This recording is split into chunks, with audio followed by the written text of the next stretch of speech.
which, you know, is a good sport. It's come a long ways. Also, the pole has definitely changed quite a bit. So now you get a little bit of flex, and the poles are just a lot better. Mm-hmm. So who do we have in the pole vault, in the boys' pole vault, that we should be looking at? Let's see. We have one real standout there from Bishop Girton, who's actually very multi-talented. Okay, there's that. So Jacob Pacheco comes in with a 12-6. Slade, that's the Bishop Girton boy. Mm-hmm. Slade Lazuski of Winnicott 12-1, and Ryan Lane 12-1, and Thomas Girton 12 feet.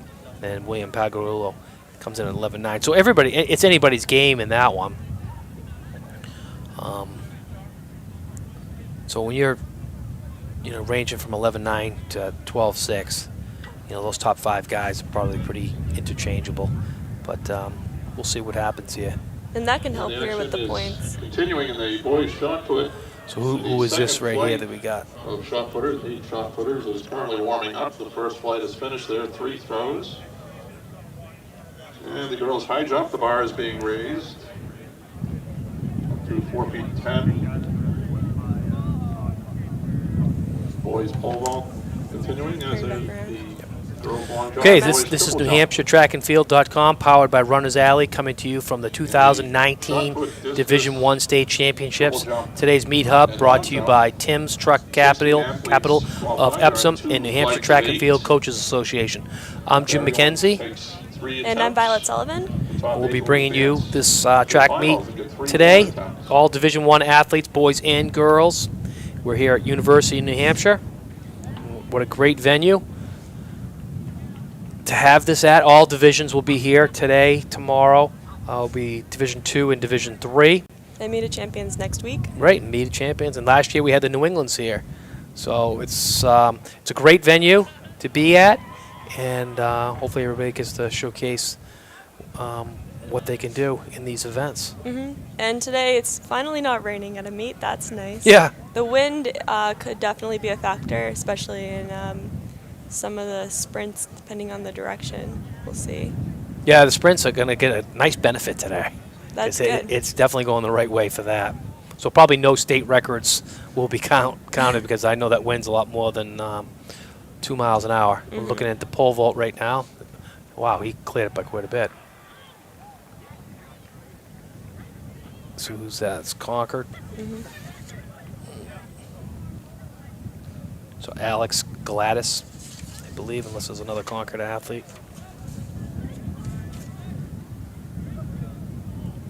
Or it could have been Hunter Robinson. Or this could be Hunter Robinson, and that could have been Alex Gladys coming up. So it's kind of tough to see without the hip numbers.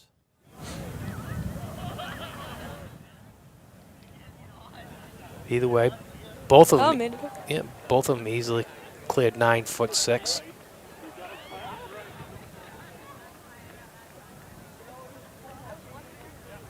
But I think it's just practice, anyways.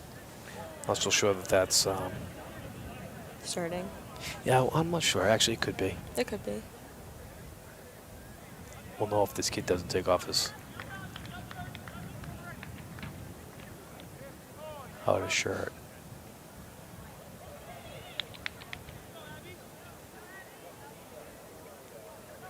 But either way, the conditions are a little bit rough for the pole vault today. Now we're looking at the high jump. High jump's at 4 feet. Let's just miss that.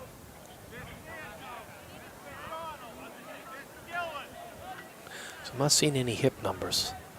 No.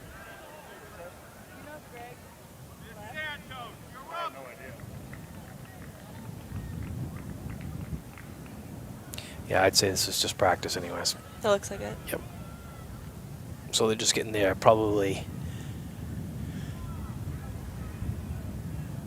The high jump looks like it might be for real though. Mm-hmm. Just missed it again. So the tough thing about these events is you always end usually in a fail, right? That's true. So And in the Boys pole vault, the bar now being moved up to 10 feet. So I guess it isn't practice if they moved up to 10 for the feet. boys pole vault. So I guess we are live on that. Boys shot put, Must the have been cold second though, flight keeping on is shirts. warming up. Should be an excellent competition. Patrick Hegarty, the defending Division I and meet of champions winner, is in this flight. As it Jared Are they Dyer doing of boys Merrimack. before girls in all events today? I heard that Merrimack maybe. Invitational. I don't know. I'm not sure. Heard some people throwing that around.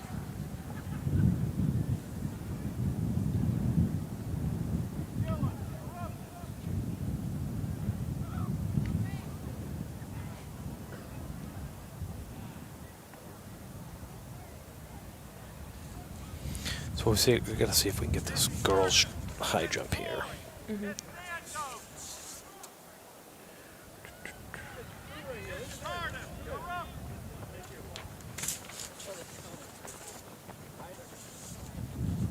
Is that all on one page? So that was AJ Pagarulo that just went. I mean, William Pagarulo just went in the shot put.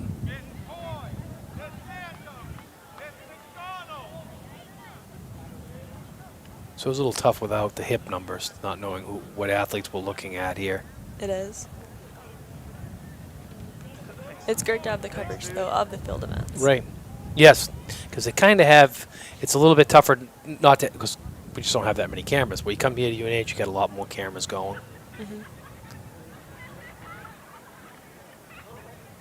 That was Cleared that. Nashua North, no problem at all.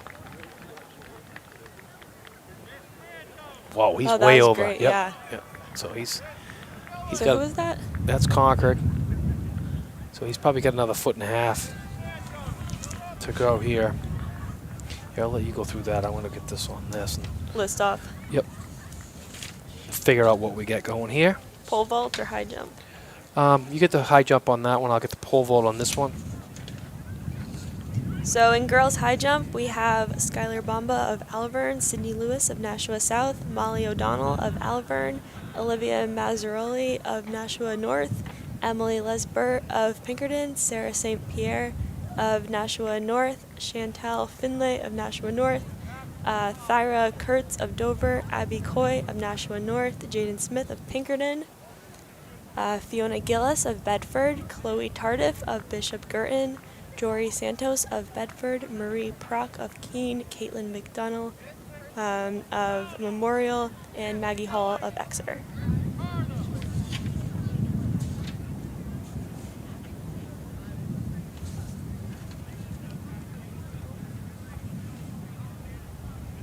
Okay, and the boys pole vault, some of the guys we've got competing are Ethan Hardett of Winnicott, Jason Edmondson of Exeter, Colin Cantwell of Nashua North, Drew Dowdy of Bedford, Nate Muller of Concord, Max McCurriff of Merrimack, Ethan Holt of Bishop Girton, Alex Gladys of Concord, Hunter Robinson of Concord, Kylan DeLage of Winnicott, William Pagarulo of Bedford, Thomas Girton of Memorial, Slade Lazuski of Winnicott, Ryan Lane of Spalding, and Jacob Pacheco of Bishop Girton. So that was Jason Edmondson. Yeah, which kind of, it's weird that, you know, he's wearing like a sweatshirt. And who did you think that was? Jason Edmondson. Oh, that's one of your guys? Mm-hmm. Yeah, and he's wearing a Wildcat shirt. Is he coming to UNH? I'm not sure. Probably if he's wearing a shirt. Yeah.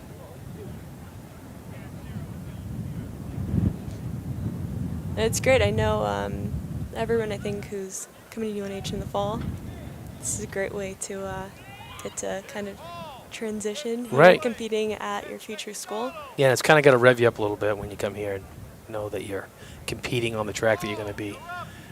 You know, most of your workouts and races that you have will be here. Mm-hmm.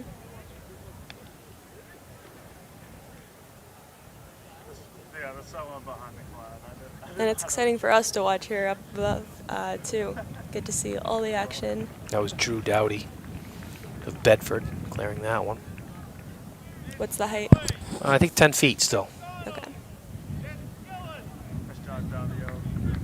And this should be Maxim McCurriff of Nashua South coming up next.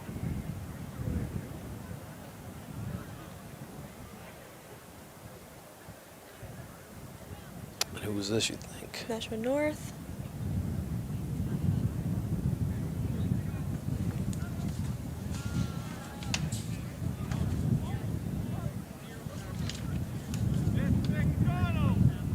Could be Olivia Mazzarelli. Yep, he just missed that. That was McCurriff, Nashua South. So yeah, we're at 10 feet. Wind is not as heavy duty as it was. It's kind of getting a little bit lazy, but it's supposed to, in the afternoon, it's supposed to settle down definitely tonight, which would be nice. This looks like Samuel Epstein of Ethan Holt of Bishop Curtin.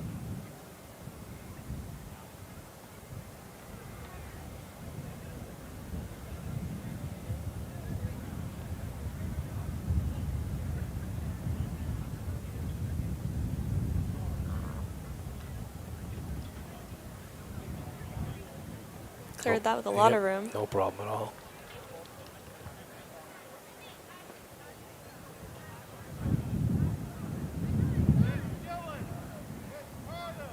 I very well could have been Jacob Pacheco too, so I'm not sure how they're going. He cleared it by a lot. Mm-hmm.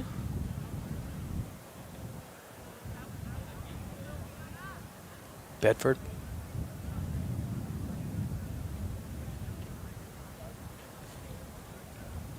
So this looks like it's Fiona Gillis of Bedford. No problem for her.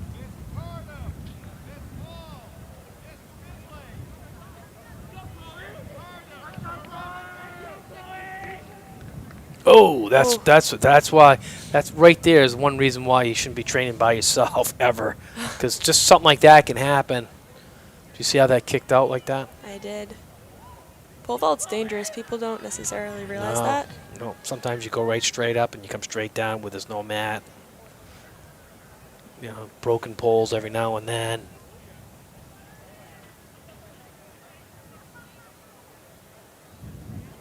So we're getting quite a few misses at 4 feet. Is that a little bit higher than that? Let's see.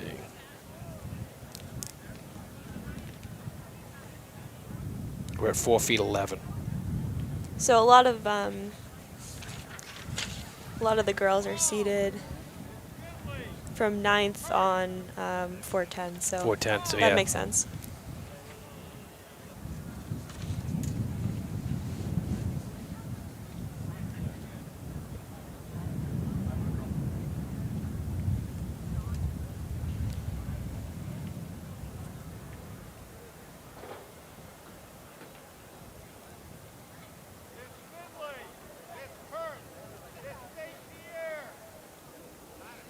So this Nashua South. Yep, looks like Max McCurriff again.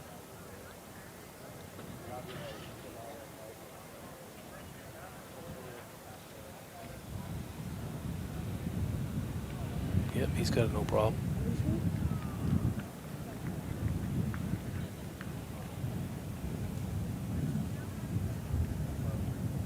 It's Nashua North. Mm-hmm. So that could be Olivia Mazzarelli, that could be Sarah St. Pierre or Chantel Finlay. It's hard to tell again without the hip numbers Right now.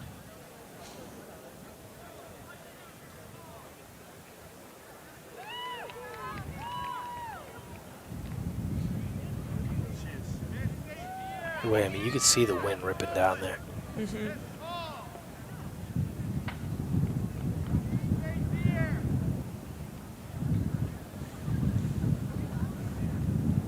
Action in the boys' shot put is really heating up. Jared Dyer with a 50-foot throw and Patrick Hegarty responding with a 52-foot throw. So terrific competition in the boys' shot put.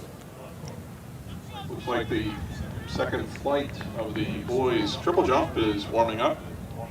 Oh, I wonder if we can get some of those results coming in too in the shot put. We're listening in. We have two shot putters that both Dyer and Haggerty have both thrown over 50 feet. Right now, Haggerty's leading with a 52-foot throw. with bar 10 Don't have the feet. video on it though. No.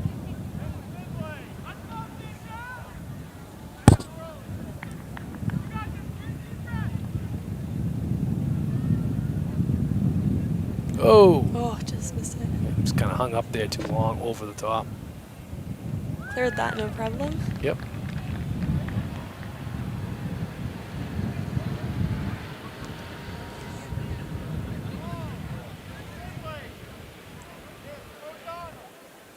So let's see here.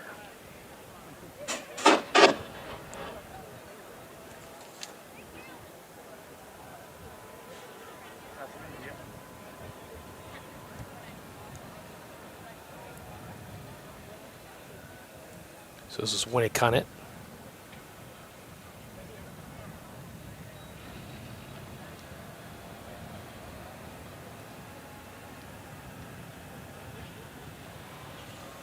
So that was Maggie Hall, just high jumping. Yep. Ethan Hardert, looks like, from Winnie Cunnett, attempting 10 feet. Made it over that.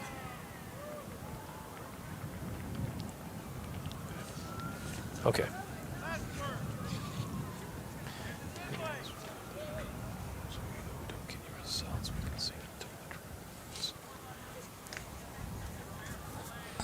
So I was just being told we'll start getting results as soon as track events come out. Okay. And track events start at 5 o'clock? Yep. Okay. We'll have the 4x8 and the 100.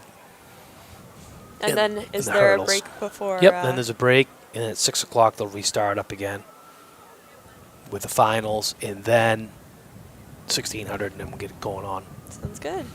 what we need to do. And then the meet just boom speeds right along with all the technology we have nowadays. You know, it's quick.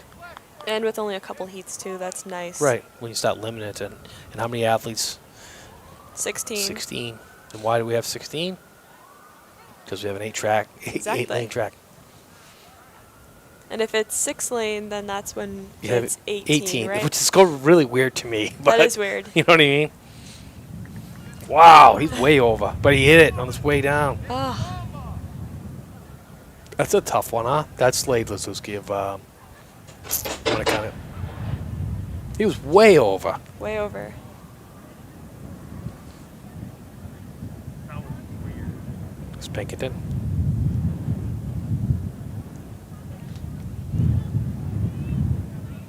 Is that a Pinkerton split?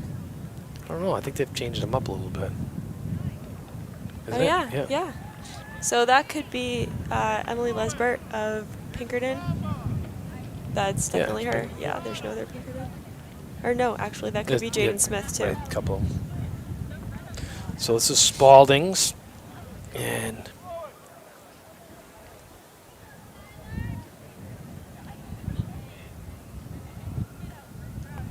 Ryan Lane of Spalding, second seed.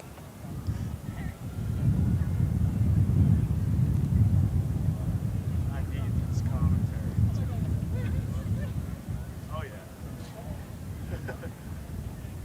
I love it. Yep. There's that, no problem. No problem. What are they seated with? I don't know. You have it on your thing. Oh, yes. I think he's like 12 feet.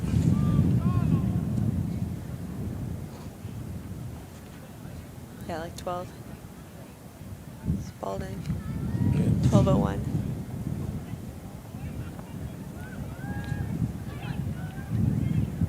Alvin, no problem.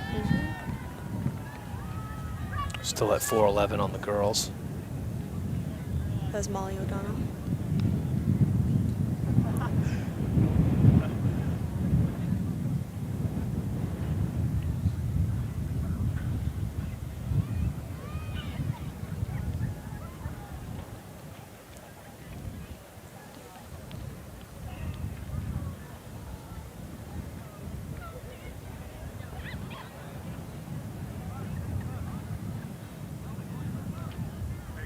No. Ooh, that was close. Kind of took it out with his head. Yeah.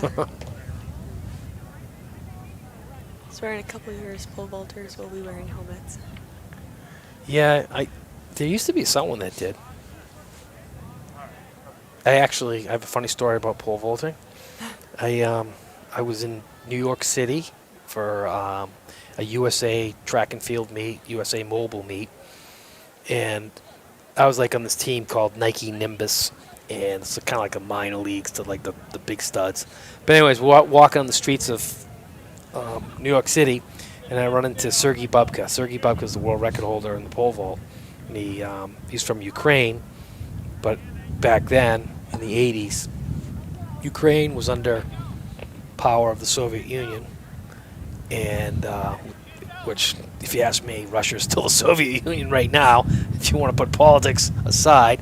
But anyways, I come up to him, I shook his hand, he said something to me, and then I made a wisecrack. I said, hey, run now, be free. And, but he was like, we were probably about the same size, but just the guy that could jump 20 feet. 20 feet. Crazy. And it was kind of crazy just to see the guy walking around New York City, from the Soviet Union. For the girls, 4 by 800 meter relay. First call for the girls. I still think he 4 holds by the world 800 record meter in relay. All competitors should one be checking either in. indoor or outdoor for the Clerk's pole tent. vault. I think it's the first guy ever to go over 20 feet. That's amazing. So Alvern cleared high jump, no problem. And 4x8s are starting to be called.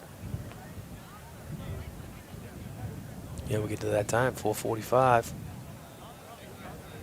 She went from the right to the other side. Wow, no problem at all.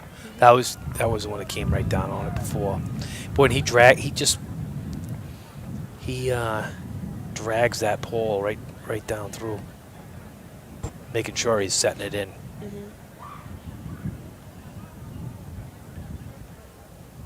Which I do think you lose a little bit of speed when you're doing that. Most people just go down and then they set it.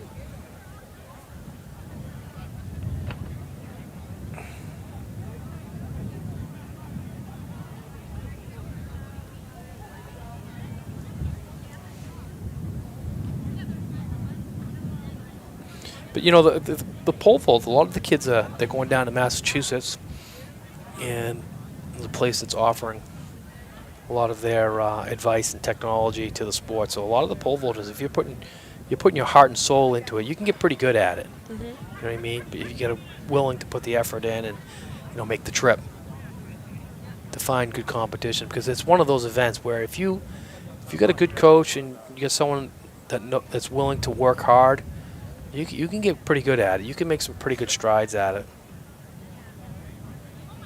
It's hard to, if you're at some of the meets like this, if you're really good though, then, I mean, I guess you're just competing against yourself. Right. So. And last year we had probably one of the best pole vaulters in New England, Scott Rathburn, and he was from Keene. He was a great wrestler, and then he finally got done wrestling. And he just dedicated himself to pole vaulting. I think I want to say he got 15 feet, so which is a lot higher than anybody, in the state this year. Right. Billy Powers got a lot of the accolades for being. Where was the pole? Or is he just practicing? Don't know what was going on. He must have. Yeah, he's got all his stuff on anyways. Yeah. He's probably coming in at the new height. But Billy Powell's got a lot of the accolades, and he was well earned. But Scott Rathburn, I think, a little bit last year got a little bit overshadowed because he may have been, if you took a percentage of who was doing the best at their individual event, he might have been right up there. Definitely. Compare. If you take, what I'm trying to say is, if you take, like Billy Powers, state record holder, and you were comparing him to what the state record was versus what Scott Rathburn was at, that's kind of how you find where you are, the percentage-wise. And I think Rathburn would have been right up there. Second flight of the Of quality events. And the second flight of the girls. Definitely does get overshadowed though, which is sad. I'm glad we get to be watching this. On the boys' pole vault. Some of the smaller meets, we can get field events on the camera. Right. No, it's nice. Pole vault just moved up to 10.6, and the girls' high jump has just been moved up to 5 feet 1. It looks like. Looks like it. Or 5 feet. 5 feet. 5 feet.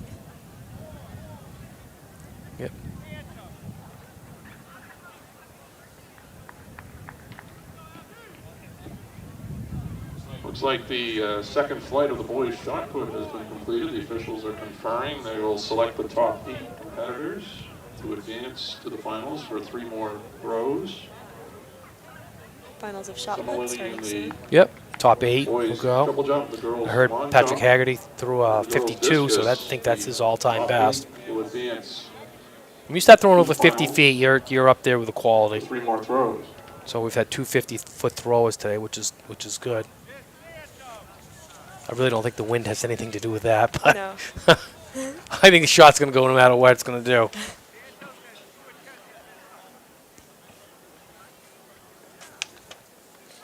Yeah, because right now his seed was 50, 51.9 maybe, something like that. 50.07. And 50.07. the time is now And Brian Whitney, 4:50. 48.03. Our first So event on the 52, track, yeah. the Yeah. girls 4x800 meter relay. And you know will be what? beginning So in those are the 10 events. Like if you're minutes, counting on, promptly at 5 if you're o'clock. counting on something to win a state championship, shot putters, that is the one event that can change quite dramatically. Like you can't always, unless you're way above the best, and you're gonna win because you know you're that much better. But it doesn't always work that way in the shot put. Kids get adrenaline. And can all of a sudden throw crazy. It's Yeah. unbelievable. I've seen guys go the other way too that were, you know, they were supposed to win, and then next thing you know, this other kid comes in and just, you know, gets this adrenaline dump, and boom, he's right there. Mhm. You know, and the hurdles are another event where, you know, you can't always count your chickens before they hatch because you got So much can obstacles in your happen in ways. that, Yeah, yeah. it is. Usually, like in the 100 or something, the fastest person's going to win. Mhm. Fastest person in the 200 is going to win. The fastest person in the 400 is usually going to win. 800 can be a little bit more strategic. Stuff can change. You know, usually the best miler, you know, wins, but it doesn't. It doesn't always go that way. Depends on strategy. Yep. Meet like today, it's interesting. I think especially with the wind, a lot of people are going to be just hanging on whoever's in front. Right. And that can completely change team scores too. Exactly. And the bottom line is, like I told my son today, I said, listen, it's nice to get a state record or whatever. The bottom line is you want to win the event that you're in. And, you know, race the race that you're in. It's kind of like the Olympics today. It doesn't always go to the fastest guy in the Olympics. It goes to the guy who wins the race. Right. And it might be strategic, and it might be fast. There might be all sorts of things that play into it. But it's usually not a world record. Right. You know what I mean? And the nice thing, this is the biggest change that I like versus when I had to compete, and we were running for state championships all the time. So everybody on our team would either be doubling, tripling, quadrupling, didn't matter. You did what it took to get the points to win a state championship. Mm-hmm. But you might not make the meet of champions. Right, and that's hard. You know, and it's not right because a kid could be on one of those teams that he's doing everything he can, and next thing you know, he can't go to meet of champions because his races were strategic, or you had to figure, you know, you couldn't go as fast because of, you know, what was happening. But now it's the top 3 from each division, and then the next 7 fastest times on the year or on that day or whatever. It's nice how they do that because Yes, that it's allows everyone to so much better. have the team. And then also next week with Meet of Champions, that is an individual event, so that allows for some fast times with everyone Right. too. This is all team today for a lot of teams if you're trying to win a state championship. I remember my coach would say, listen, you're expected to get so many points. You figure out what you want to do to how you score those points, and then we'll work around. You know what I mean? But it wasn't about, hey, we're here to – if we were there to win a championship, you were expected to score so many points, and we didn't care how you did it. Right. But if you're on a team that's obviously not going to win, Well, then you can then you can Then you can look get for, good times. yeah, you can look for some individual accolades. But we always, you know, we were always in the team hunt. So, but you sacrificed on the other end for MOCs. But the way they get it set up now is so much better. The races when racing for team points too, though, go completely different than if it's just an individual race. Exactly. Back Especially- in our day, we didn't have the 4x8. We had it like in invitationals, but we didn't have it in a State event. state event. The officials have, And I'm so glad because like I was telling you earlier, if we did, Nashua would have beaten us those 2 years. Well, they were 1-point victories on our part, but I can just tell you right now, their distance team was better than our distance team. They had 4 of them. We had 1. And that's 10 points right there, too. Yep. So Adam Roy, Bedford, Jared Dyer. So we were lucky there. Ryan Whitney of Exeter and Patrick Hegarty of Londonderry. Those are your 8 finalists in the boys shot put. Reminder to everyone, only athletes warming up for an event That's Cindy and Lewis? officials are allowed in the infield. Is it? maybe. She don't miss. High jump and pole vault coaches. Cindy can Lewis be is in their the designated king of the coaching high jump areas right now, huh? for those events. Everyone else should not be in the infield. So athletes warming up for an event, officials. 5 minutes out from Can't running be in the event infield. starting. Thank you. All the girls doing strides on the field.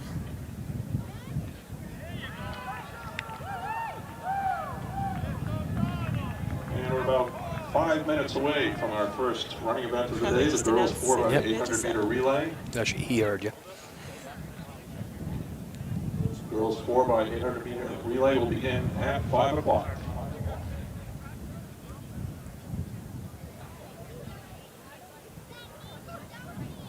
She's got good form, the Elvin girl. Mm-hmm. It's like snakes her way over the top.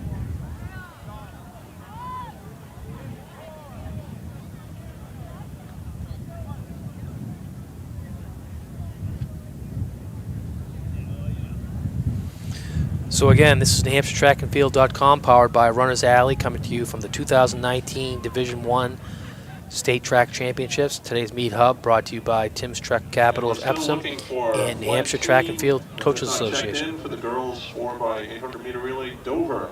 Girls 4 by 800 meter relay should be checked in.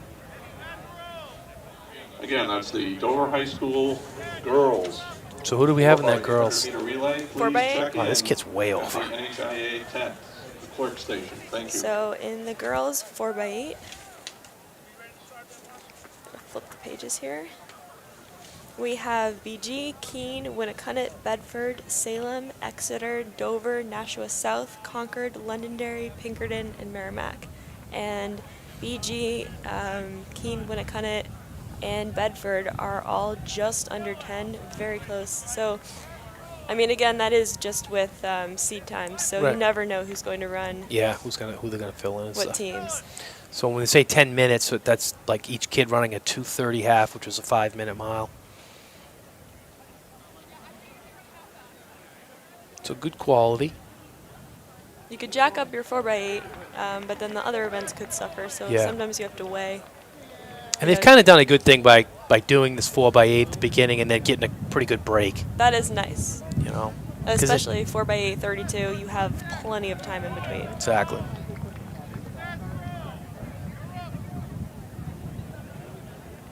I always liked running the 4 by 8 and then coming into the 3200 when we had it in invitationals and stuff like that, because it did rev your legs up, because it did make the 2 mile feel slow, you know, like comfortable. That's my favorite combo to do. 4 by 8's my favorite event in track. It is. Always so much fun, yeah. Plus, you tend to run better because you have a little bit of responsibility. So they're making their way on the track right now.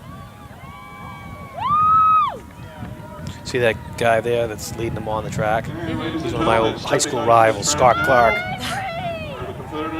He was a stud. He was like a 9:23, 9:24 guy Where'd he go? for 2 miles. Guilford. He won probably, I don't know how many state championships he won, but he won cross country quite a few times and won the state 2 mile championships, 3,200. Then he went to Keene State, was All-American there. Awesome. Girls on the line. Nice view right now of the track. Teams in this 4 by 800 meter relay: Merrimack, Pinkerton, Londonderry, Concord, Nashua South, Dover, Exeter, Salem, Bedford, Winnacunnet, Keene. Scott might be the toughest guy I've ever run with. And I've run with some good ones, but he might be the toughest. When you're getting up at 5:30 in the morning, he's already got his run done. I'm not kidding you. Every single day. Consistency. Yeah, he grew up on a farm, works on a farm, gets his stuff done, gets his work done. Goes on and teaches at school. Okay, and the girls 4x8 is off right now.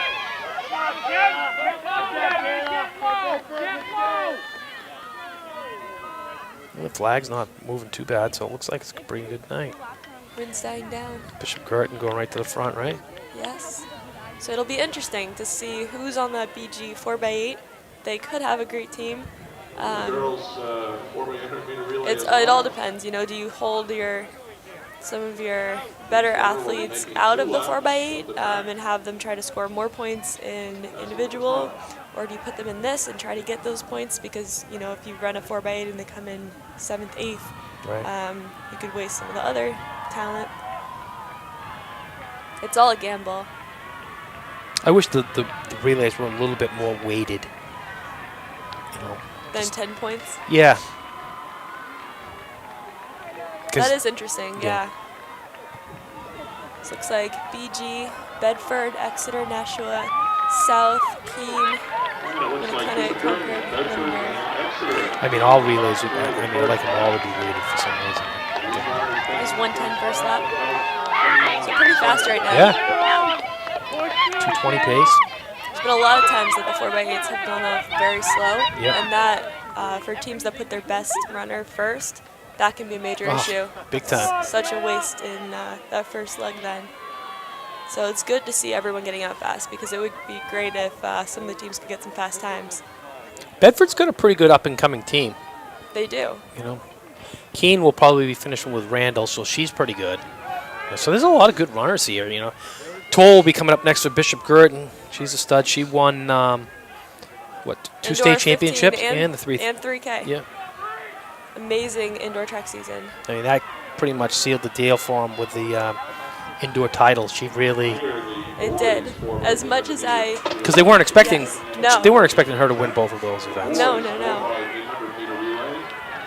Please check in at the parking time. So our first. So Keene and BG, Bedford, all really close right now. I'm going to cut it behind Exeter in a gap right now. First handoffs. So looks like Keene's in front. Is that Caroline Toll who just hit the Yep. It's still close. Looks like the top two, though, are spreading out right away. Everyone's running in pairs of two. Kind of funny. Yeah, it's fun. 5th place girls moving up pretty hard, but you know, sometimes you make a lot of that gap up, but then it hits you 200 meters in. It does. You see it all the time. That as you make up the gap, and then next thing you know, and as you're finishing, the gap goes back to where it probably starts. So right now, top 6. There's the top 2, and then there's 4 behind them. So that's 6, and then there's a big gap. So for points, some of the teams in that top 6, you just have to hold on to that. And that pack of 4, that's critical points. You know, you go from 3rd to 6th. We got Keene, Girton, Winnacunnet, Dover, Bedford, Exeter. It's going to be 3:37. And this is their first lap. Good job! Good job! They're definitely separating themselves now at this point. Dogfight for 3rd place. So who's that from Keene? The girl? Yes. Not Kayla what Randall will most likely be in that later on. Yeah, she usually is the anchor. And Caroline Toll, I'm sure, has a big day today too. I think she is in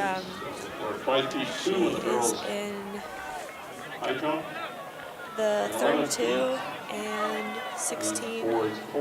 So tripling today. Second runners are coming around with about 120 meters to go before they hand off. See something interesting down there. Pinkerton Zach Plaza's not on the 4x8, so I can tell you right now, he's going to be coming at Winslow in the 800. That kid was on my baseball team, and I'm telling you, I said to him, I said, a long time ago, this kid's fast. He's fast. He's going to be something someday. And sure enough, he was just a good kid. He was on the all-star team, and he's just you could see he was going to be a track runner. First two runners. So Keene, Bishop Girton, and Exeter's in third right now. Then Winnacunnet, Dover. So major team points right now could change between third and that group of three behind the top two right now. Top 5, 6th is still pretty solid.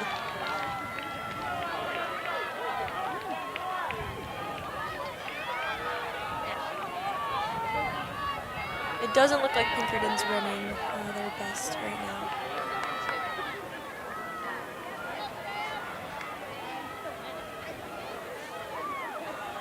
BG's catching Keene. Yeah, tightening. It's tightening up. That makes for a fun race. When it's all spread out, it's not as interesting. So that's going to be just over 6 minutes.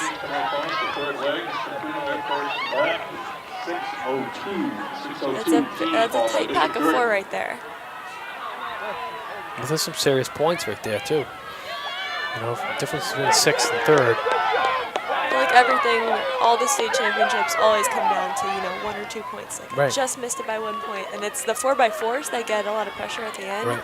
But the 4x8s are just as important in those points. So BG just took the lead.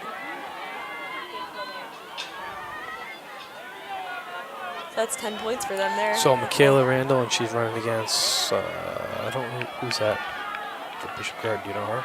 Is that Fiona? What's this, binoculars? Sure. That's a good idea.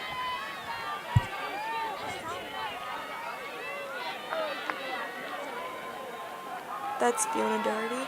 So it'd be a good race coming down. Will be. Michaela Randall's pretty good. So yeah, Fiona, Kayla, Allie McFarland. It's birthday today. Yeah. Oh wow. She's our freshman.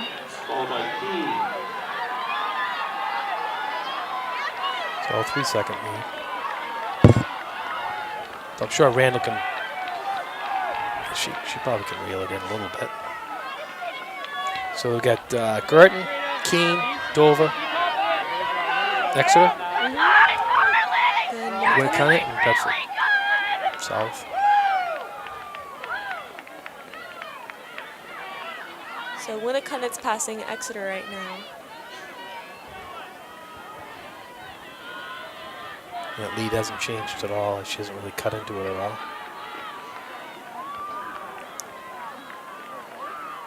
4-second lead. 4, 5, and 6 are pretty close. But there is a gap before 7, so I feel like those points right there are pretty much locked up within those teams. It's just whether or not you end up with 1 or so Fiona is opening up. Kayla Randall though is chasing down. She's gonna make the race of this. You watch. She's a fantastic finish, so we can watch that right here. Last lap. That was like 8:25-ish. 3-second lead now. Bishop Girton holding a lead on Keene. She look back. Never look back. It just says, hey, I'm here for the taking. I know. That's the first thing, one of the first things you learn in Flash when you're younger. Don't ever look back, 2-second lead. Yeah. I'm going to call Keene's going to win this one. Closing in. Might happen. We'll see. Fiona could have a 1.5 lead, yeah. Be nice if you can get her right here on this curve. If she doesn't get on this curve, Randall's starting to struggle a little bit too. So right now, 7 just caught up. So there's a pack of 4 vying for points that are really close right now. Looks like Girton's going to take this still. This Randall can find it really deep, running out of real estate. She's chasing. She's chasing hard. Doesn't look like. I don't think there's enough room. No, but still a very solid performance. Yep. Looks good. So it looks like Bishop Girton. Nice time, 9:41, 9:42. State champions. Yep, 2019 state champions right there. Bishop Girton. Bishop Girton. So BG, Keene, and Bedford. Bedford, and Exeter, Winnacunnet, Dover. Dover, Nashua South. Results of the girls' 4x100-meter relay. Finishing 6th was Nashua South. Decent I'm times. not getting these times up all together here. 4th, Exeter, 9:57. 3rd, Bedford, 9:57. 2nd was Keene at 9:43. No, my girl Winning wanting to break girls' 10, 4x100 so that's great. They just did that. Fisher-Crick, winning time 9 minutes, 41.56 seconds.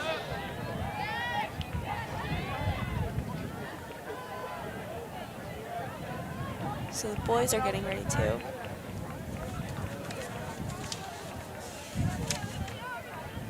Yeah, it's cut off on the screen to see the times.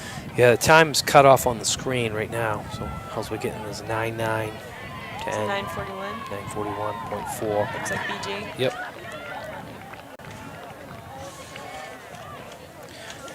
So we'll get that fixed. And coming up on the track next will be the boys 4x8.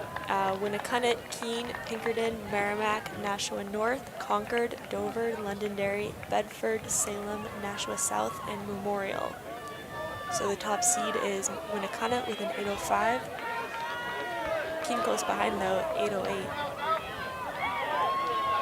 So the boys are getting on the track. Yeah, these guys could break 9 minutes today.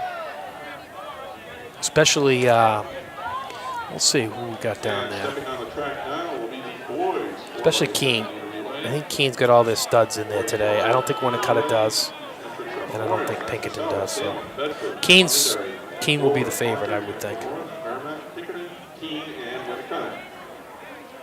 This is the boys 4x800-meter relay.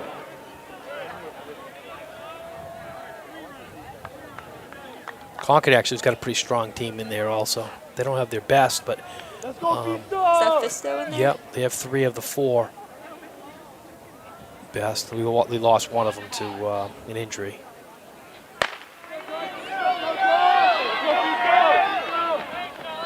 But a little adrenaline, you never know. Fisto's as good as anybody in the state. But he So doesn't- opening a big lead right yeah, now. he just doesn't know it yet. He hasn't quite figured it out yet. Hey, if you can hold this. No. So a story about Fisto the other day. I'll share it with you. Fisto didn't realize that he couldn't swim. He jumped into the water and basically started sinking to the bottom. And he was rescued by my son. And, quite the story. And, so I don't. It's crazy. But you think that would have. I think he realized that if you can't swim, you can't swim. But Right. he's way out in front. Brave. He could keep the lead if he. Yeah, and it's not as fast as, it's 58, so it's not blazing fast. Everyone else staying pretty conservative. Not Jacob Winslow 53 fast the other night that he went out in. I was watching an Olympic thing the other day. Dave Waddle won it, and they went out at 53. I'm like, That's amazing. Winslow went out the same speed.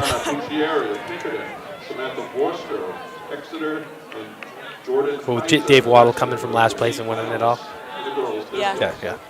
I think he went 50. I want to say he went like 55-48 in that race. Fisto, the piano's dropping on his back right now hard. This is Nico Ramirez of Keene. Oh no, Fisto. Yeah, he'll hold No, on to the he won't straightaway. hold it. Oh, Keene's coming hard though.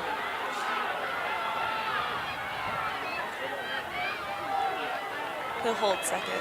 Yep. This is not the strongest leg for Concord, but the kid's pretty decent. He's young and he's learning. So it's 2 minutes. Yep. Must be Sartini of Keene leading the way. So. He's opening. This O'Sullivan kid can stay with him. That's all he needs to do. Right.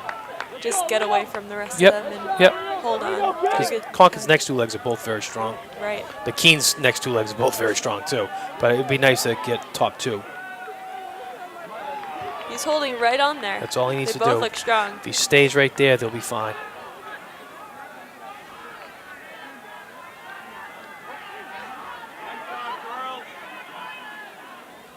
Because the next pack is kind of dropped down pretty good.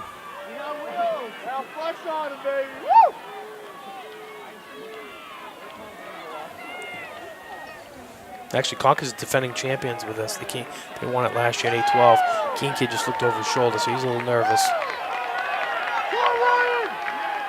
But when it kind of, they must be, they could stack in there with Donnelly and Terracina and Jack Taylor. They could easily put a team here that could break 8 minutes. Right. Are any of them in this today? It doesn't look like. So the kid from Dover, and I've said this before.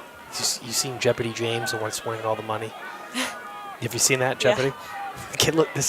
Moya looks just like him. That's funny. He looks like a stunt double.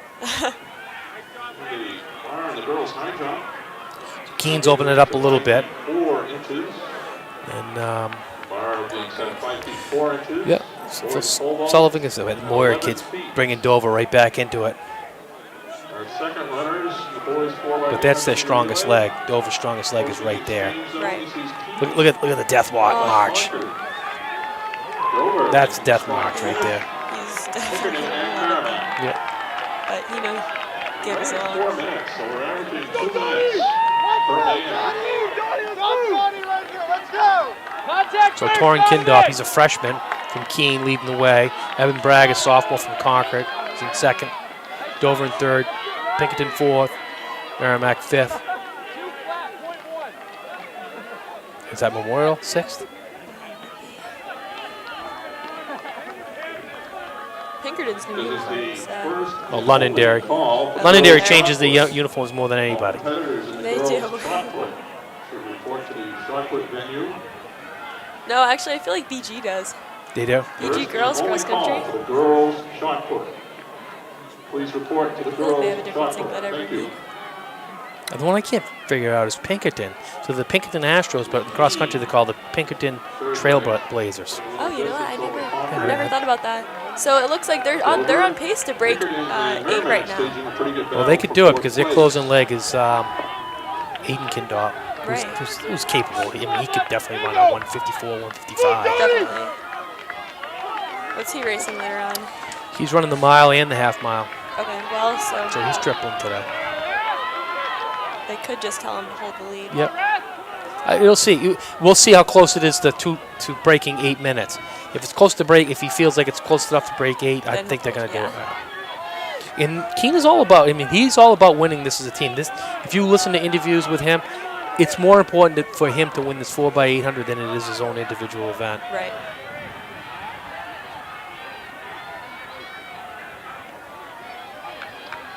With about 100 meters to go. Well, in track, especially with this meet, D1 Championships, that's what it's all about. Yeah, his so team. they're right there, right on 4 minute mile, 8 minute pace, 9 minute pace. So it's Torin handed off to his brother Aiden. Ryan Devine getting it. He's 9 seconds back. Dover. They're 5 seconds back. They're 5 seconds ahead of Dover. So Keene has a solid lead right now. So does Concord, though. So that's pretty spread out for 1, 2, 3. 4 is closing in.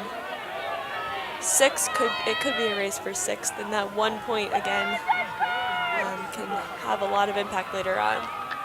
Let's go, Ryan!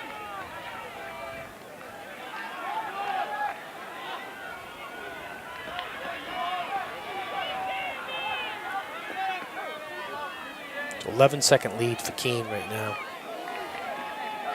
So I'm not sure if Concord and Ryan looks like he's just cruising through, so he's just going to maintain. So they're on sub-9 pace. Sub-8? Yeah, sub-8 pace, what am I saying? Yeah. Dover, third, holding off Merrimack and Pinkerton. Let's go, Jerry! So it'd be nice to see a sub-8. Let's go, Jerry! Let's go! Move, kid, move! We haven't seen that in a while. What's the record? 7:57, I think. Sure. I think it's Merrimack. When was that? A while ago, but not too long ago. Hey, Ryan, chase it down, buddy! What was the girls' 4x8 record?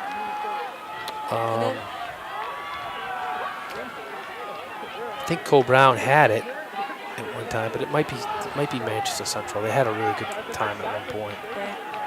I'll look both of those up in a second.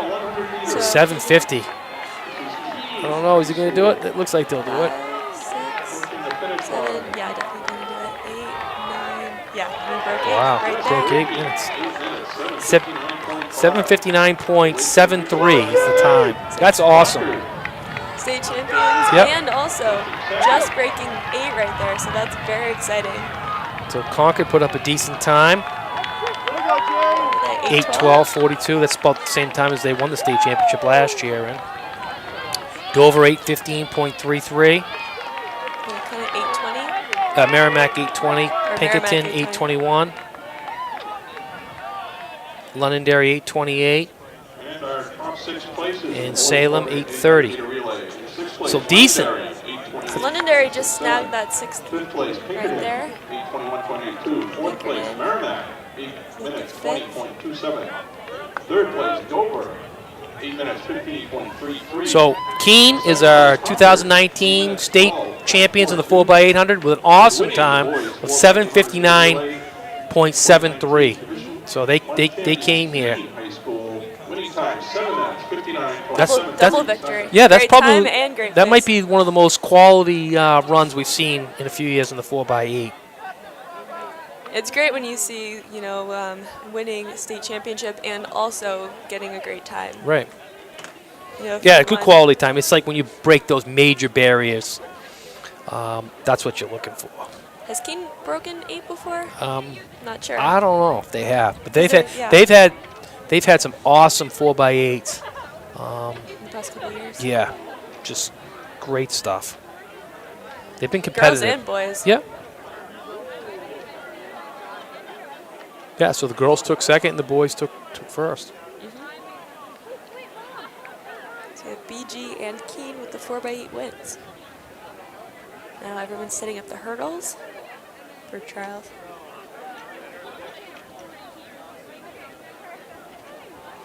So the state record for the boys is 747. 747? Yep, by Sauhegan. The Division I record was 757 by Manchester Central. So they're only 2 They're seconds. close. Yeah, they're only 2 seconds off the division record. Wow. And again, they came in with an 808, so a lot of times teams come in, they've at like Clipper relays or wherever they've gotten their great time and then they run a lot slower, but that, very impressive performance. Yep. The girls' state record is 9:15.02 by Bishop Gert Wow. back in 2011. The Division I state championship is 9:28. State record is 9:28.28, and that's today 40, I think. that was in 2017. What's that? They were 40 something, I think, today. Yeah, 9:41. So who do we? Did you read off the girls that are in this one? In hurdles, Yep.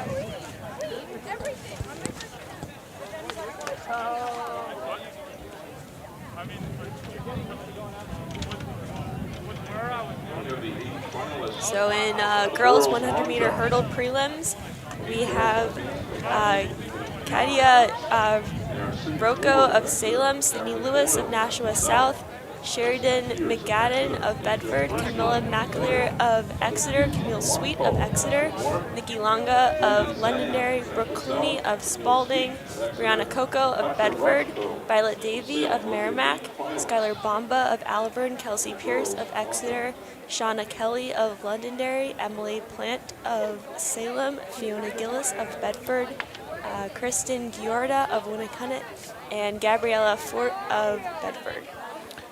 And the top time coming in is... Actually, we got to read boys because Oh, boys are first. yeah, the boys are first. Hard to see from where we're at. Oh, why'd they do... It's boys. Interesting. Okay, so... preview on the girls coming up.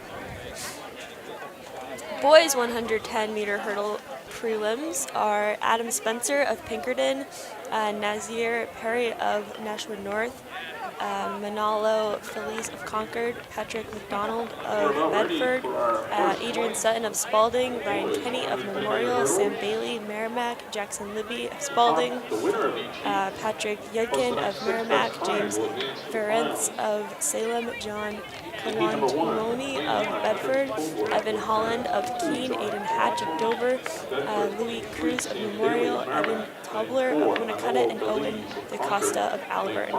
And the top seed time right now is 14:44 from Adam Spencer of Pinkerton. Owen DaCosta of Alvern.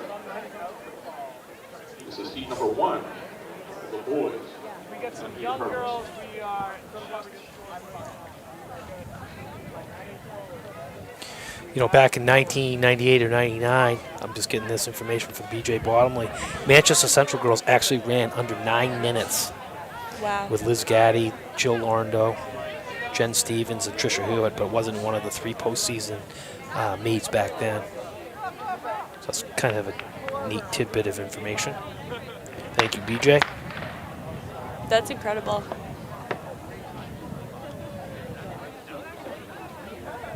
So the wind does look like it's howling right now. Yeah. Flag right there we can see. So in this first heat, we've got Spencer, Army, Yudkin, Jacobellis, Costa, Bendel, and Cunningham.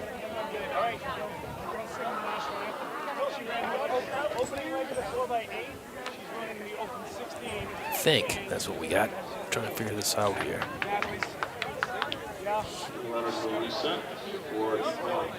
It's pretty cool.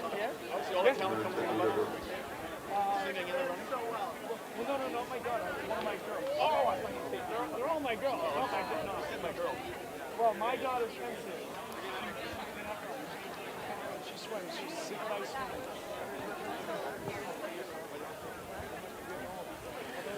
So this is a little bit. Keep staying younger. What are they doing? And the boys are off. It's always done after the. Yeah, this is a good start. Manolo Feliz, lane 4. Feliz is taking this one. Nasir Perry. So Feliz of Concord, Nazir Perry of, yeah, that tells you there's some pretty good wind here. That's as fast as he's ever run. Feliz, Concord, 14.91. Perry of Nashua North, 15.23. Bailey of Merrimack, 15.62. Other times between the 2 flights. That's the first time he's ever broken 15, so you can tell that the wind is definitely Very helping. helpful. You know, he's having a great day. Kenny Memorial, 15.6. Colin Tooney of Bedford, 16.8. DaCosta of Alvern, 17.28.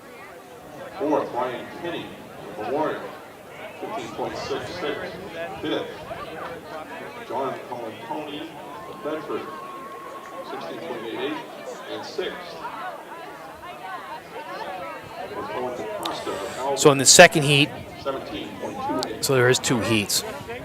So in the second heat, we have Louis Cruz of Memorial, Evan Holland of Keene, James Ferencz of Salem, Patrick McDonald of Bedford, Adam Spencer of Pinkerton, Adrian Sutton of Spalding, Patrick Yudkin of Merrimack, and Aiden Hatch of Dover. Lane 2, Evan Holland of Keene.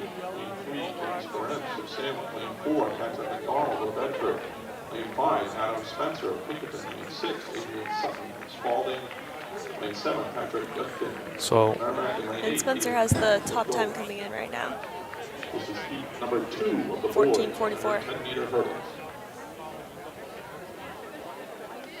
I didn't realize how far behind I was. Still like Pat.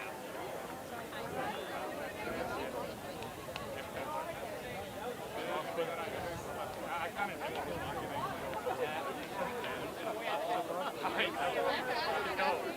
Spencer's been dominated all year. He finished, I think, 4th in New England last year, so look for him to really take charge here. Perry's also up there. See, so Spencer's taking this one, no problem. no problem at all. This is Adam Spencer in lane 5. He's the fastest time coming in. Adam Spencer. 14.3.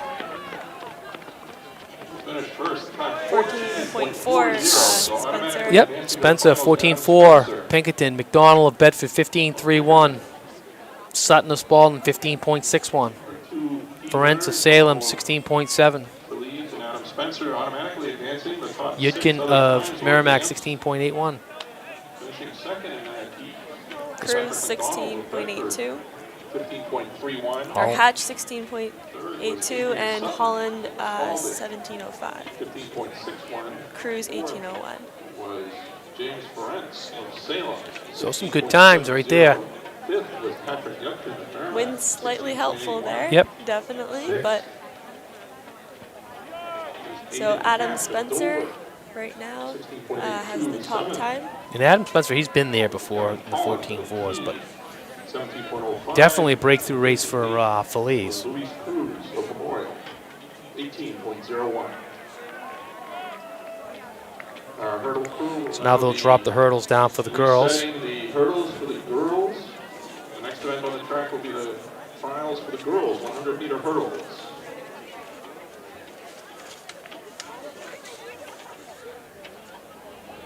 So the girls today, do you have the heats? Not yet. Katia. Yeah, I have a Oh, heat. you do? Yep. Hold on a second. Right here.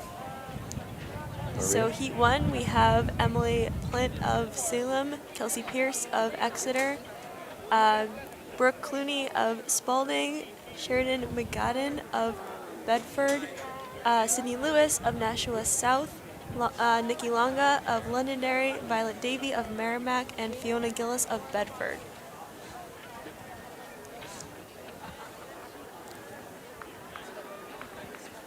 Oh. Here.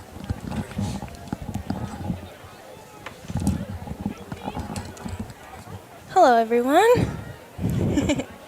I'm Jalesa, stepping in for the sprints.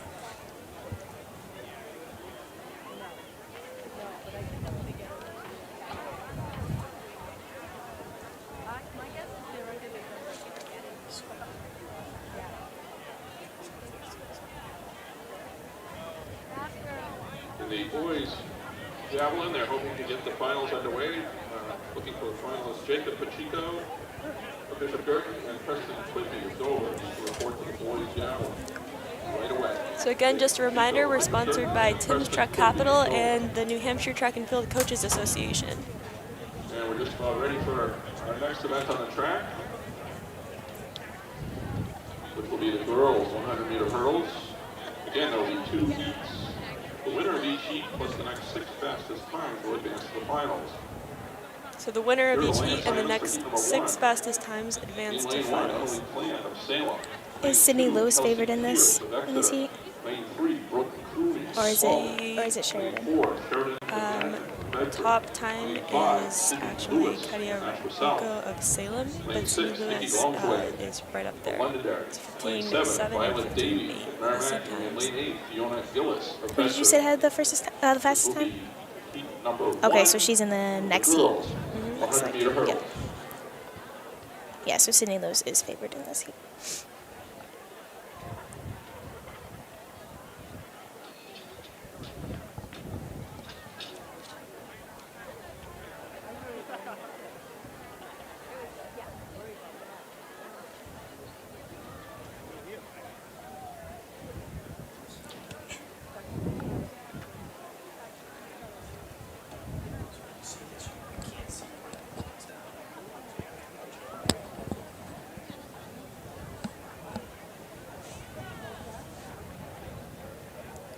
Looks like they're getting into blocks.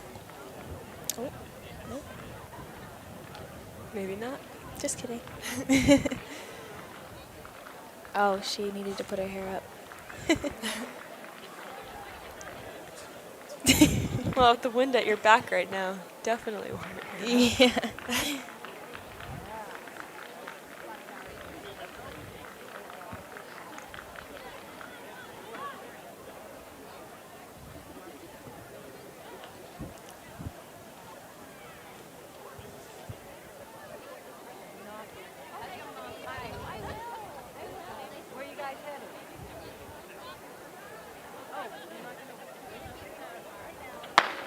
All right, the gun just went off. Looks like it was a good start. Good start. Looks like Sydney Lewis is out in front. Sydney Lewis. Good lead right now. Yeah, it looked pretty easy for her. That was at around 15.8. Good job, Emily. Good job. 15.86. Second was McAdden in 16.23. Longa in 16.37. Cooney 16.49. Gillis 16.78. Davy 16.94. Third was Vicky Longway, Londonderry, time of 16.37. Hearst Exeter 17.34. Was Brooke Cooney, Spalding, time of 16.49. Alright, so just 2 heats in this one, right? 2 heats in this. Emily Nice Plant, thing about Salem, state meets. Yeah. Only 2 heats. 16.64. That is nice, Sixth goes by fast. was Fiona Gillis of Bedford, time of 16.78. Sometimes hard if you have multiple events though, because you don't have as much time between. But right now, it starts, I think, the rest of the meet starts at 6, I think. I believe so, yeah. I was watching field events before the running event started, and Sydney Lewis has been busy so far. She was doing long jump and high jump at the same time, so. So do we have this next heat? This is heat number 2, the girls, 100-meter hurdles. Well, the favorite in this is Katia Rocco of Salem with a 15.70. Girls getting in blocks.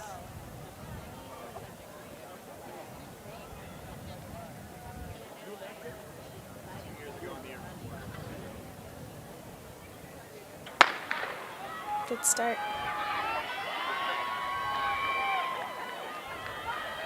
Looks like Salem and Exeter. Oh, she's starting to pull away a little bit. So it's Camilla McAleer in second right now. Going ahead of And Camille Sweet. From Salem won that in a 15.85. Exeter coming in second. McAleer with 16.22. Sweet 16.34. 16.22. Coco 16.54. Kelly 16.61. 16.34. Fourth was Brianna Coco of Bedford, Bomba from 16.54. Auburn with 17.25. Forte from Bedford with 17.63. And Gayorda from Winnicott with 17.85. Sixth was So that was rounding out our second heat of the girls' hurdles. And now we are on to the boys' 100-meter dash. In this first heat, we have Compo from Nashua South, Twardowski from Merrimack, Burns from boys 100-meter dash. Incident on the track, the boys 100-meter dash.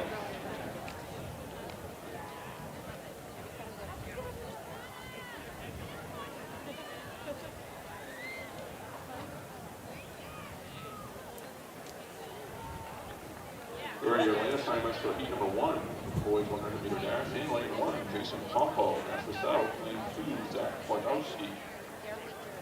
Lane 3, Marshall Burns of Exeter, lane 4, Adam Thornton of Merrimack, lane 5, Connor Salaney of Pinkerton, lane 6, Jacob Stezaferi. So these should be good races. I mean, it's prelims.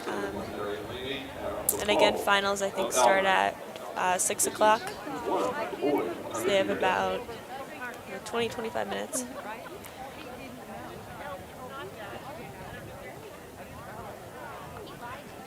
The first and only call for the boys. Pinkerton favored, lane 5. Boys discus throwers.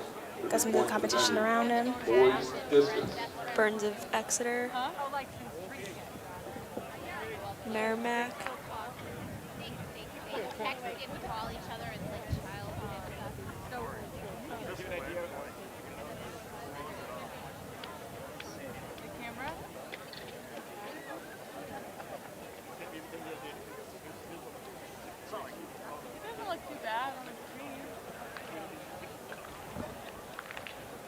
Getting into the blocks. The wind is still, it looks like, pretty strong. Yeah. Gauge from up here, looking at the flagpole over there. It looks for them like it'd be a back one though. It Yeah, is. so that's good for them. It is good. Just A get lot some of the fast times times. been pretty fast. Right. So the boys are off. And runners are off. Very tight in the middle of the track. Very close race so far. Let's see if someone starts to pull Like away. Looks like Pinkerton. Yeah, I think he might have gotten that one. But Exeter was very close. Yes. That was Cellini of Pinkerton, 11:05. Adam Connor Cellini of Pinkerton winning that heat, time 11.05. Thornton of Merrimack, 11:17. Burns of Exeter, 11:18. Adam Thornton of Merrimack, 11.17. Cassidy of Londonderry, 11:23. Twardowski of Merrimack, 11:37. Fourth, Cassidy of Londonderry, 11.23. Fifth, Twardowski of Compo Merrimack, of Nashua South, 11:54. Sixth, Compo of Nashua South, 11.54.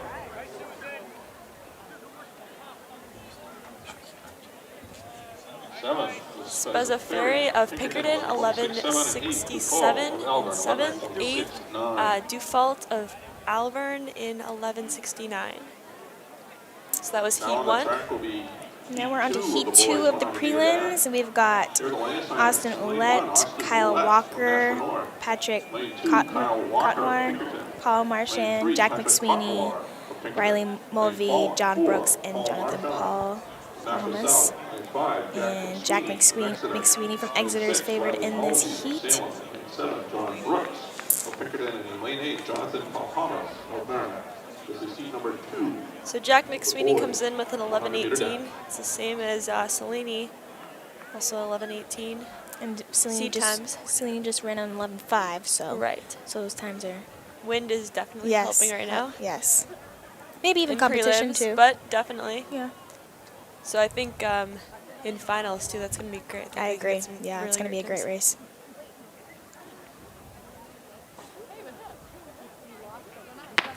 And they're off. It almost looks like Jack McSweeney had a slow start, but he's made up for it. And he comes in first. Is that 10-9? Exeter. 10-9. Wow. Great run. Great run. So yeah, that is looking to be good between him and Cellini. 10.98 seconds. Martian, Nashua South, second in 11:27. Paul Holmes of Merrimack, 11:36. Mulvey of Salem, 11:40. Ouellette of Nashua North, 11:43. Brooks, Pinkerton, 11:44. Cotnoir of Pinkerton, 11:47. And Walker of Pinkerton, 11.6. Pinkerton, 11.60. Next up, we have the girls' 100-meter dash. So this is the first heat, again, of prelims. All right, so Heat 1.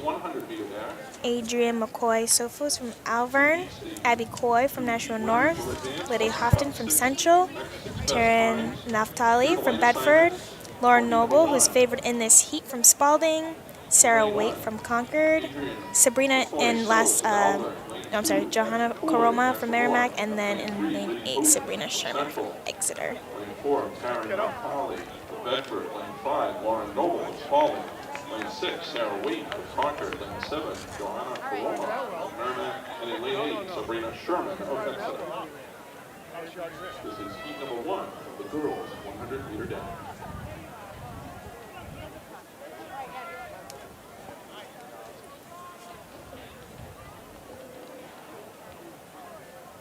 Backing into their box now.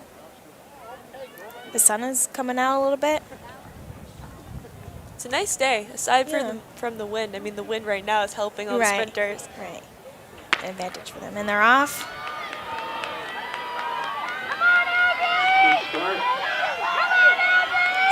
Pretty even. Looks like Laura Noble's pulling away a little bit from Spalding. Lane 5, and she takes that one. The 12:83. 12.83, yeah. Waite of Concord, 12:96. Heaton of Central, 12:97. Naftali of Bedford, 12:99. Koroma Merrimack, 13 flat. Sherman Exeter, 13:26. And McCoy Sophos Alvern, 13:38. And Coy of Nashua North, 13:55. Sherman of Exeter, 13.26. 7th, McCoy Sophos of Alvern, 13.38. And 8th, Coy of Nashua North, 13.55. Next on the track will be heat number 2. This is the second heat of the girls' 100-meter Here are the lane assignments in prelims. lane 1. Nadia Petruzzi of Exeter. Lane 2, Mary Vance of Merrimack. Lane 3, Marina DePrizzo of Spalding. Lane 4, Ashley Griffin of Londonderry. Lane 5, Autumn Aronofsky of Salem. Right. Lane 6, And in Grace heat Pugliese 2, we have Nevaeh Exeter. Petruzzi Lane from 7, Exeter, Sono Mary Vance from Memorial. Merrimack, And in lane 8, Marina Madeline DePrizio from Stevens, Spalding, Nashua South. Ashley Griffin from This is heat number Londonderry, 2 of the Autumn girls 100 meter Aronofsky from Salem, Grace from Exeter. Kunish. Say that again? Kunish. Okay, yeah, I wasn't going to try to do it. Wayne Sono. From Memorial, Memorial. and Madeline Stephen from Nashua South. In Salem, lane 5, Autumn is favored in this heat. So Autumn comes in with a seed time of 12:14.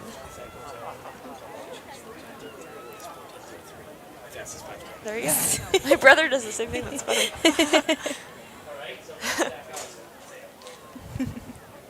All right. And the gun just went off. Another good start. So Autumn's in the lead. Salem. She's a freshman. Yeah, I was going to say, I'm pretty sure she's young. Great run. Autumn Aronofsky, Pretty low time. from Salem. 12:47. Wow. Winning that heat. Freshman. Yeah, and it's in the amazing. and it's a prelim, so that's a good time for a prelim. Yeah.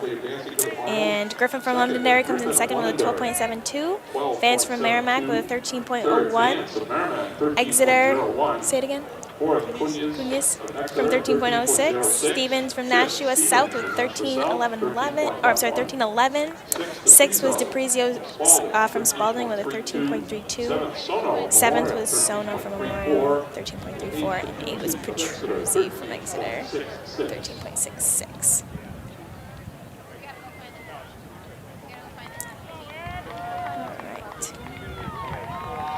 So we have, you said, a little bit of time. So the rest of the meet's supposed to start at 6. So they're putting hurdles back up. Be a little break right now. Train's going by. Oh yeah, it is. Girls 100 meter hurdles. The 8 finalists for the girls 100 So it'll be the girls 100 meter hurdle finals. They are Brianna Coco of Bedford. Should start in about Nikki 15 Longley, minutes. Londonderry. Sheridan McGadden of Bedford. Sydney Lewis of Nashua South. Katja Rutschko of Salem. So we're going to cut back to Noah Clear field of events Exeter. maybe. Not Neil sure. Sweet of Exeter. And Brooke Clooney of Spalding. Those are your 8 finalists. And the girls. I was walking around before the meet started, just getting some social media and looking at the field events, and it looks like there's some really good competition out there. The 8 finalists for the boys 110 All meter vying hurdles. to become state champions today. James Ferencz of Salem, Sam Bailey of Merrimack, Patrick McDonald of Bedford, Manolo Feliz of Concord, Adam Spencer from Pinkerton, Looks Nasir like maybe Perry the guys at of high National jump North, getting their Adrian steps. Sutton Looks like girls is of over. Spalding, and Ryan Kenny of Memorial. Those are your 8 finalists. And the boys, It's like the same thing, maybe 110 meter hurdles. the jumps. Looks like girls might still be long jumping. Pole vault looks like it's finishing up. The girls will start soon. Can't see shot put or discus from here, but They're back in the fields. yeah.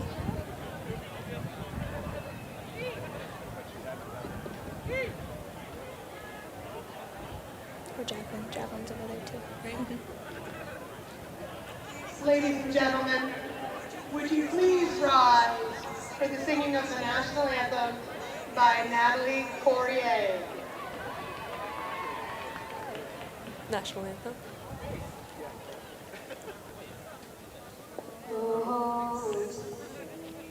Can you see by the dawn's early light what so proudly we hailed at the twilight's last gleam, whose broad stripes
was that an athlete singing the national anthem? It looks I like think it was. I think she from raced Salem. earlier.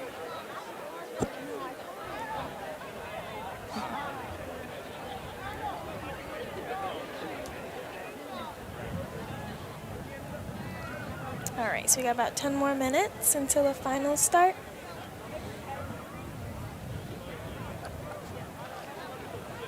Hurdles all set up.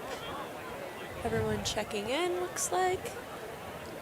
And then once this couple minutes is over, the rest of the meet will fly through because there's only one or two heats of everything else. The girls' javelin I know. is about to get underway. We need She did a good She job. did a good job, I thought so, yeah. report to the girls' javelin, please. No, not at all. I'm thinking of the pressure that she has from racing and then also singing the national anthem in front of all these people. Yeah. About to get underway. All competitors should report to Great job. the boys' long jump should report to the long jump venue.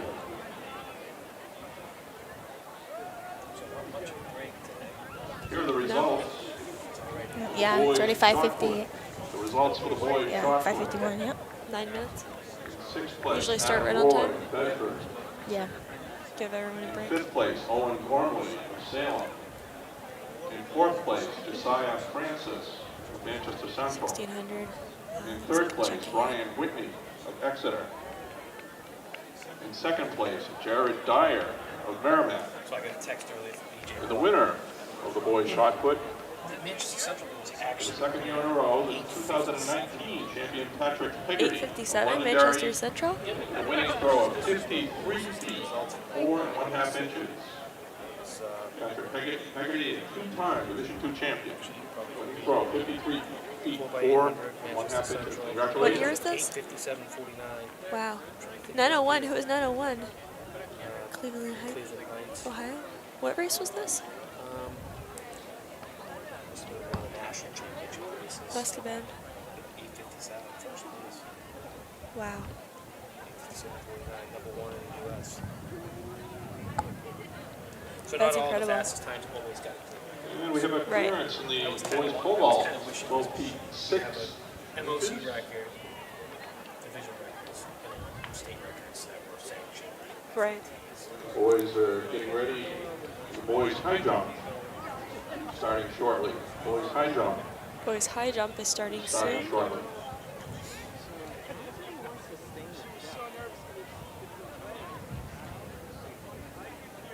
was 1999. 1999 Nationals. 20 years Wow. Wow. It's crazy. 20 years. That information came from BJ Bottomore, BG coach.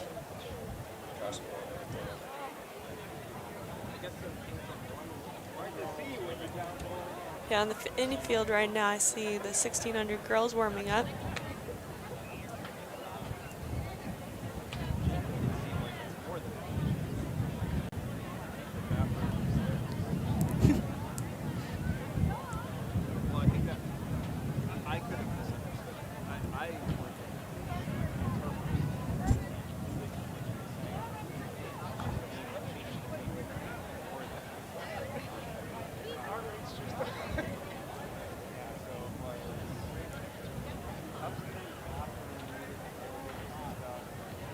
Cameras on the big wildcat in the middle of the field.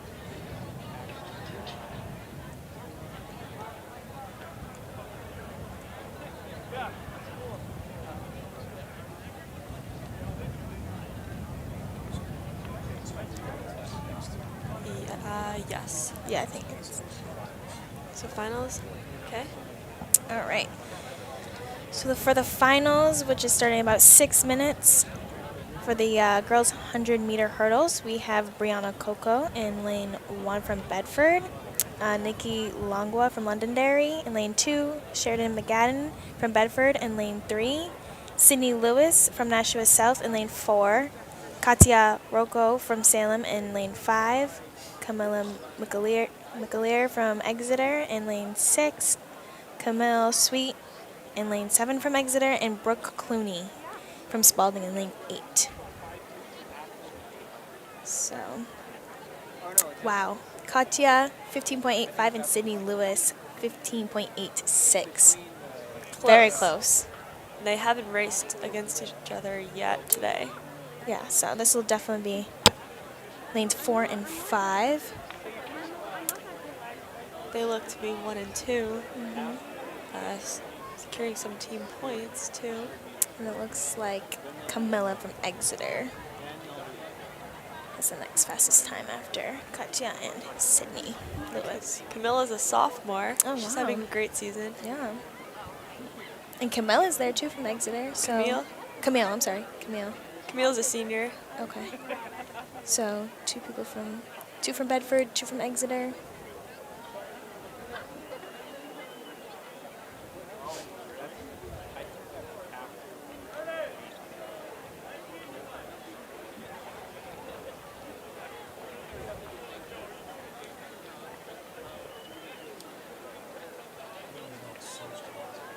No. No, it's definitely slowing down a little bit.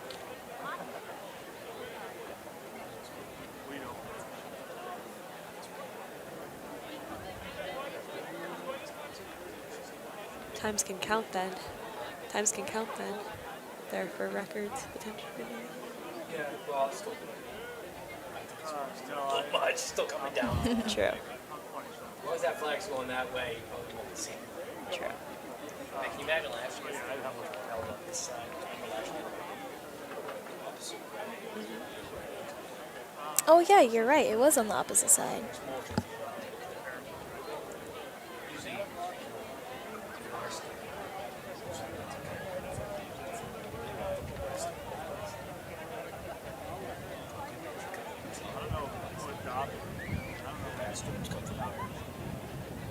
This is the first and only call for the boys. I don't think either of us were gonna get that. At least I wasn't. Boys high jump. We checked in at the high jump venue. Okay. Yeah.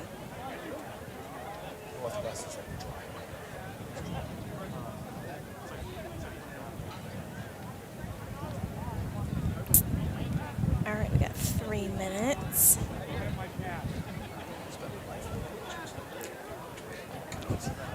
That can be the difference between life and death. Looks like the girls are warming up down there, doing some block starts. And we're moments away from the first final on the And track. this will be the final again. Evening.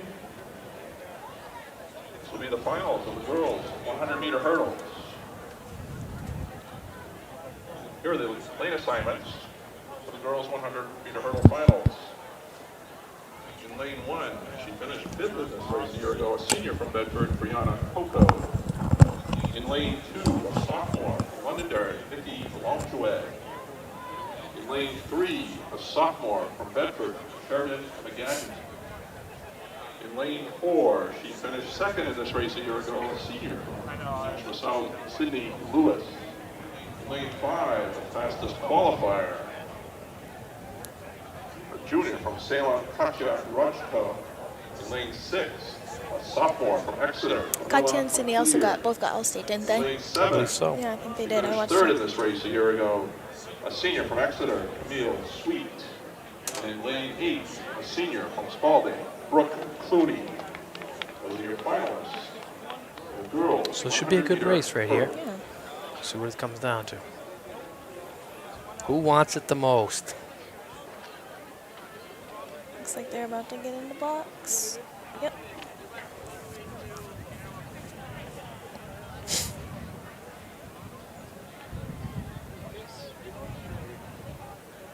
I was trying to look up results for the high jump of the girls to see who won that this year. I didn't see Nothing it come yet? up yet. No. They're off. Sydney Lewis looked like she got a really good start. Yeah. Good reaction to the gun. Was it gonna be- She's got a slight lead. Actually, inside lane. Lewis. Wow. Camille? Oh, no, that. Again. Oh, yeah! Wow, that's a close one. I'm not That's sure who won that great. one. Cindy Lewis maybe pulled it out. Nice timing, She folks. Lewis, 15:45 of Nashua South. McGadden of Bedford, 15:48. Sweet of Exeter, 15:71. Rocco of Salem, 15:92. Longa of Londonderry, 16.26. Sheridan McGadden. McAleer of Exeter, 16.39. Clooney of Spalding, 6.48. Sweet. Exeter, 15. And Coco of Bedford, 16.55. That was a close one. Yeah, it was. 300ths of a second. Yeah. I'm surprised by Rocco. Salem. It kind of looked like it was going back and forth there. Yeah. 6 was Camilla McClear. Wow, that's pretty good. That was a great race. 3.39. I'll tell you what. At one point, Sweet had the lead up until like the last hurdle. It looked like. 16.55. Your winner. But then Lewis Yeah. regained her composure and Champion in the girls took it. 100 meter hurdle, So she went from Sydney 4th Lewis. last year That's to herself. Yeah. first this year. 15.45 seconds. So now they move the hurdles up for the boys, the 110.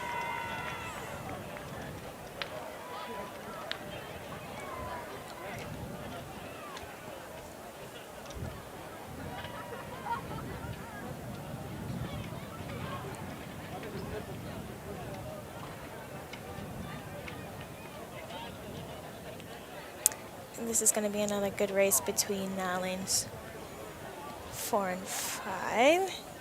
So for the finals of the boys 110-meter hurdles, we have in lane 1, James Ferentz from Salem, Sam Bailey from Merrimack in lane 2. Lane 3 is Patrick McDonald from Bedford. Lane 4 is Manolo Felice from Concord. Lane 5 is Adam Spencer from Pinkerton. Lane 6 is Nasir Perry from Nashua North. Lane 7 is Adrian Sutton from Spalding. And Ryan Kenny from Memorial is in lane 8. So I think lanes 4 and 5 is going to be another good race. I mean, Spencer's by far the best in this. And anything can happen in the hurdles, but he's clearly head and shoulders above everybody all season. Unless he makes a monumental mistake. And it's happened before. Right. A couple of years ago when Billy Powers, he was by far the favorite, and he came up too quick on a hurdle. With a tailwind at his back at Merrimack, came up on the hurdle too quick, and next thing you know, he's not Division I state champion. Came back the following week and ripped everybody. I was going to say, I remember Billy Powers. Yeah. It's a popular name. Yeah, it's never over till it's over. So you never know here, but Spencer's clearly the favorite. Right. Yeah, I've interviewed him a few times this year. Yeah. It's been bigger meets. He's a good guy. Yep. It was a fun interview. Pinkerton is definitely counting on his points to win another state championship.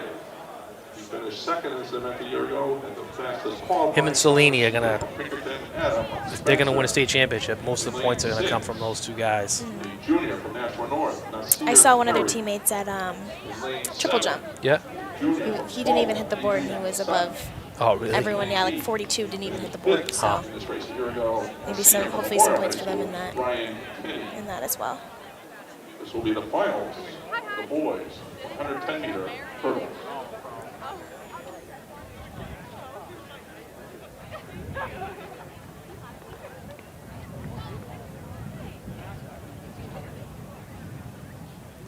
Back into the blocks.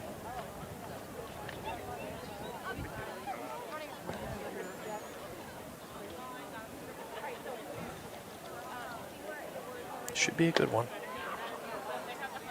Something from Spalding is tough, too. He was the indoor champion. And he's the #1 seed in the 300 intermediates. Felice had a great start there. Yeah, he did. Felice is going right after him. Yeah. So Adam Spencer. Spencer and Felice. Spencer and Felice. Looks like Wow, 1 Adam and 2. Spencer, yeah. Felice. Wow, good one. So Spencer took that in 14.36. Felice chopped off even more time, 14.78. Perry, Nashua North, 14.96. McDonald at Bedford, 15.19. Sutton of Spalding, 15.41. Bailey of Merrimack, 15.65.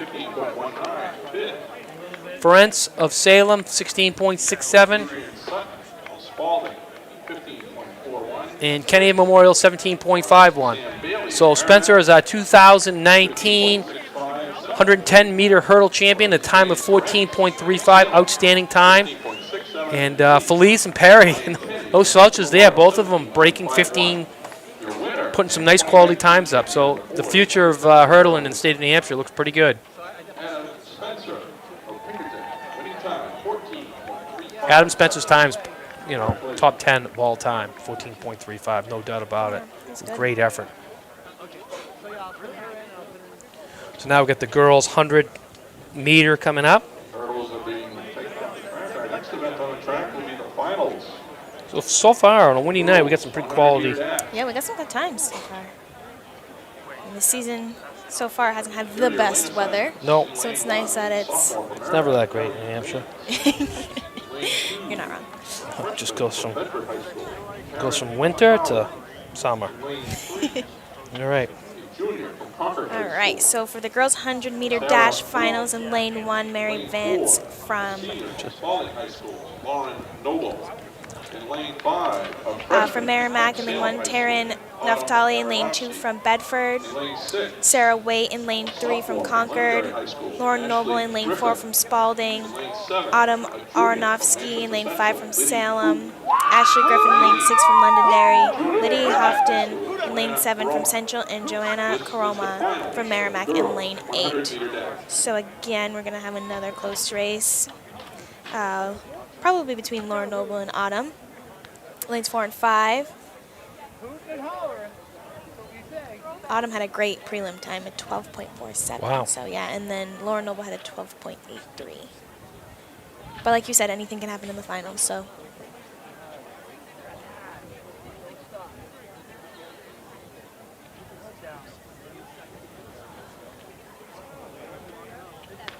And they're off. Looks like Lauren Noble had a great start. Salem's got this one. Yep. Arfnowski's easily. Look at those arms. Easily. She's a freshman? Yep. Aronofsky, Wow. 12.40. Noble of Spalding, 12.71. Griffin of Londonderry, 12.84. Wade of Concord, 12.88. Naftali of Bedford, 13.01. Vance of Merrimack, 13.13. Houghton of Central, 13.25. And Karoma of Merrimack is 13.33. Taryn Naftali of Bedford, 13.01. 6th, Mary Vance of Merrimack, 13.13. 7th, Lydia Houghton, Central, 13.25 and 8th. Joanna Karoma of Merrimack, 13.33. Our winner, 2019 champion, girls 100-meter dash, Autumn Aronofsky, Salem High School, 12. So coming up in the boys' Congratulations. final of the 100.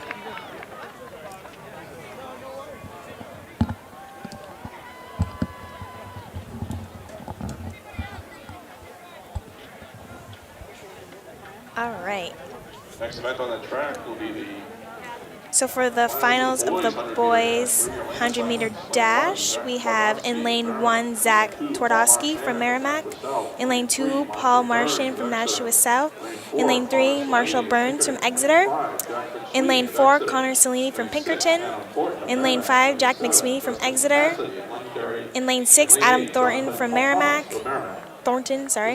In lane 7, Justin Cassidy from Londonderry. And in lane 8, Jonathan Pahamas from Merrimack.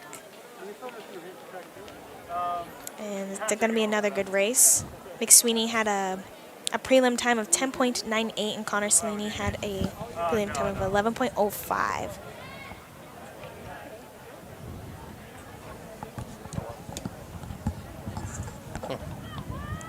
This should be a good one between Cellini and McSweeney. I agree. Cellini McSweeney. That's my name. Don't forget it.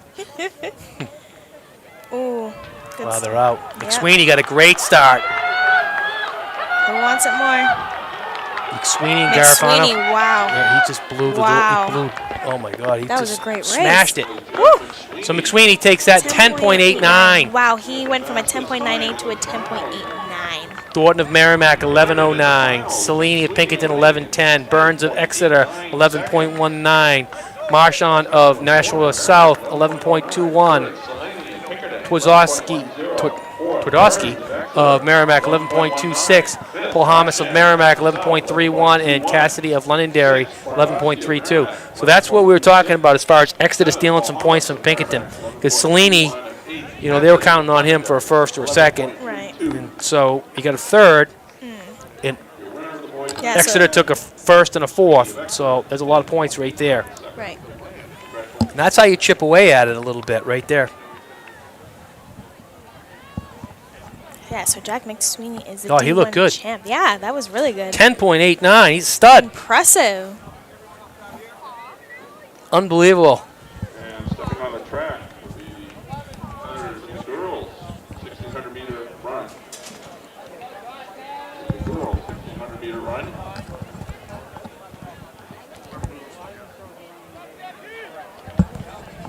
Good. Hey, you want this? I'll do it with you. Thank you.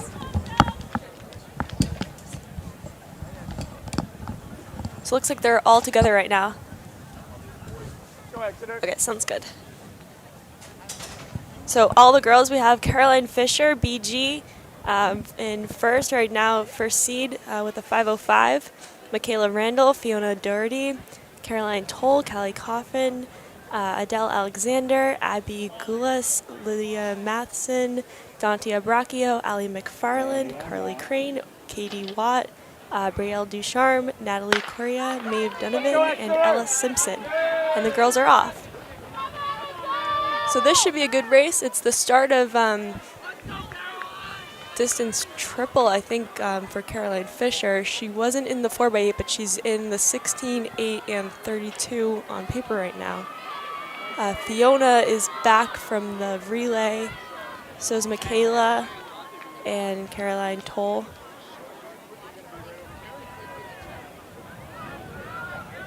The runners are off. This is the girls 1600 meter run. They'll be So that's Callie in the lead right now.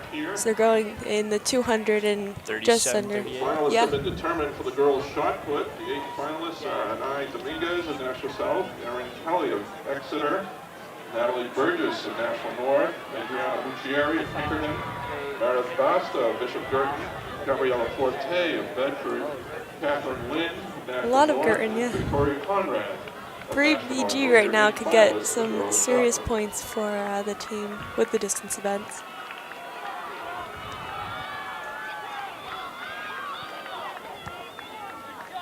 And that's Adele Alexander of Merrimack leading right now. Caroline Fisher behind, Michaela Randall.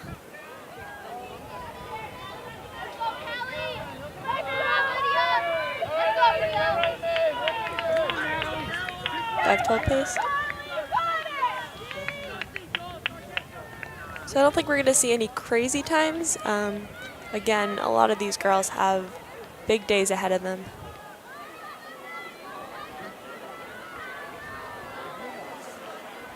Breaking away a little bit. Adele Alexander pacing Fisher. Here are the results. Randall, Coffin, Boys javelin throw. The boys javelin throw in 6th place. Liam and it looks Lanning, like Doherty. Concord. If I was her, I'd be tucking right in behind. 5th place. You got 2 more events to run, and you'll be taking the headwind at this point. Definitely not. In 4th place, Parker Joyce, Bedford, 143 feet 2 inches. In 3rd place, Adam Thornton. So the top 5 right now is pretty close. 6th is Caroline Toll. She's definitely going to be in that top 6. So that's going to be 3 BGs, looks like, by the end of this, in that top 6, all scoring points. Adele Alexander, 2nd. Caroline Fisher just took the lead. A split for 800 meters. 31. It's definitely thinned out as well. Stay right there, Nat. Stay It's a change only seeing one up there with the strength of the female side. In New Hampshire the past few years, there's always been a few girls that can run some really fast paces altogether. Yeah, Caroline looks really strong. So this is 2.5 laps.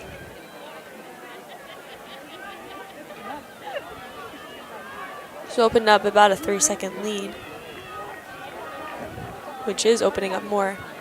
So if she can secure these 10 points, then Adele Alexander in the middle there. But then there's a pack which has Kelly Coffin, Michaela Randall, and Coming around with Fiona, 1 lap to go. This then is Caroline Toll Fisher. Bishop Girton, is who's working Division her I way up. cross-country champion.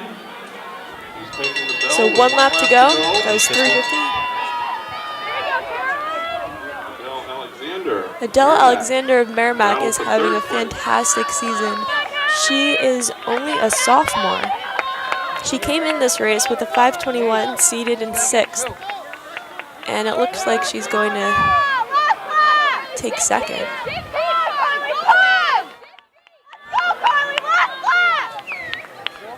It is. I think they're going to close on 2nd. That pack has, they all have great finishes, so we'll see. Michaela Randall especially. She's closing in. Yeah. She's going to put the hammer down. She almost caught them in the 4x8 with that. She's closing the gap earlier. So Caroline Fisher rounding the final stretch.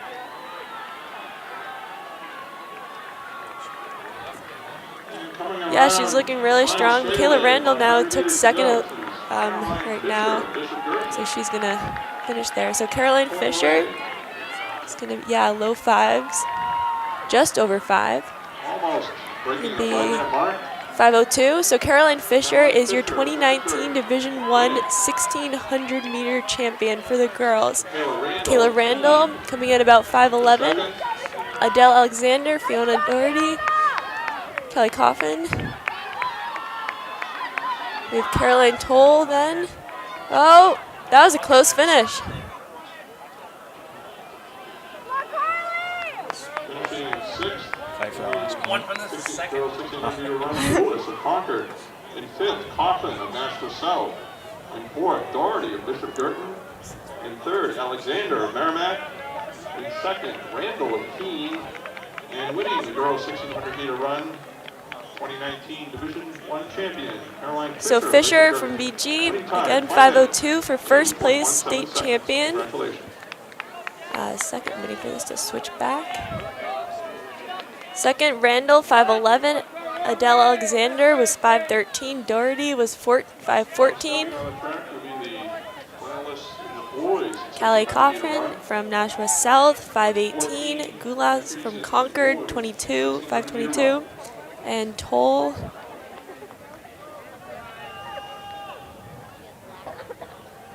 So next up we have the boys 1600. We have Winslow of Exeter.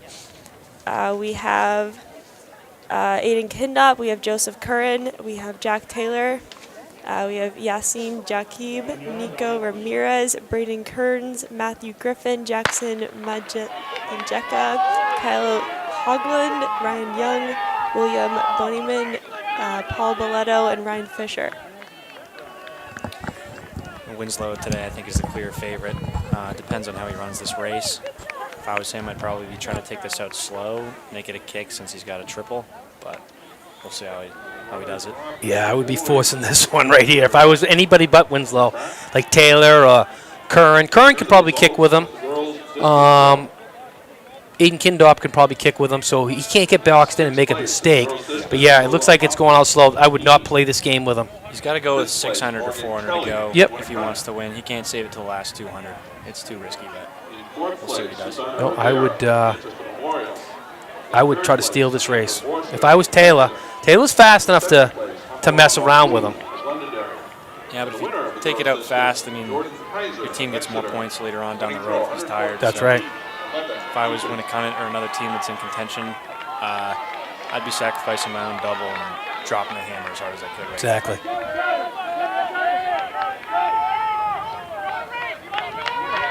I know I wouldn't be sitting around messing with him. No way. I mean, you out-kicked him last year in the MLCs. But he was a junior. He's on another level now. Yeah, he definitely. He's got good top-end speed, and he can hold it over 400, which is what makes him such a good miler. But, I mean, if he saves it for the last 100, I mean, I know Curran has faster top-end speed, but I don't know if he can hold it for the full 400. So he's just got to go at the right time.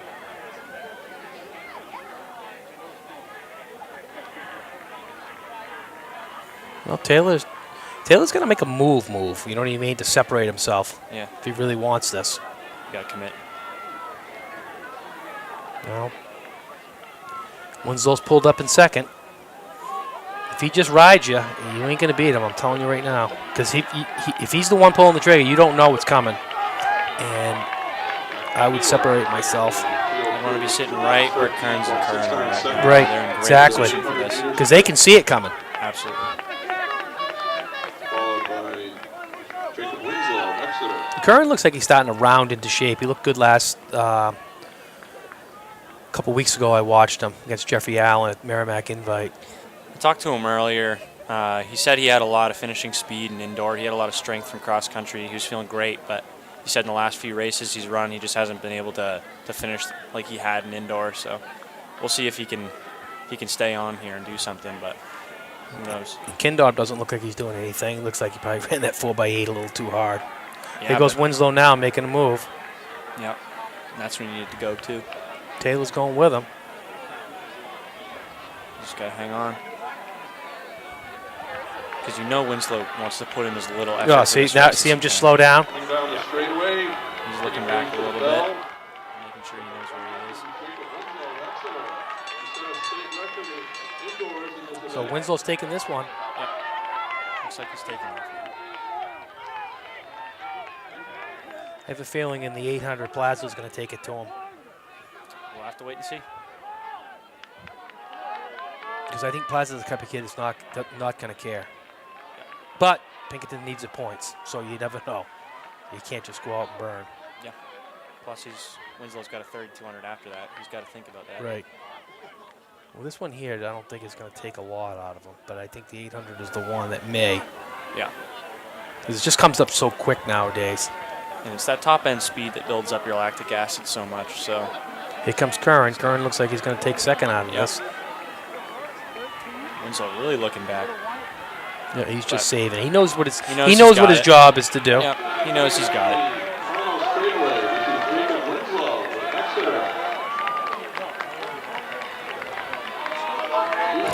Curran's going to be close though. It's like that was just unbelievable. He could have easily dropped the 416 if he wanted to right there. Yeah. He's running it in trainers. He's not even in spikes. So Winslow took that 422, Curran 423, Taylor 426, Kearns 429, Griffin of Londonderry 429. Those two young guys right there, two sophomores running 429.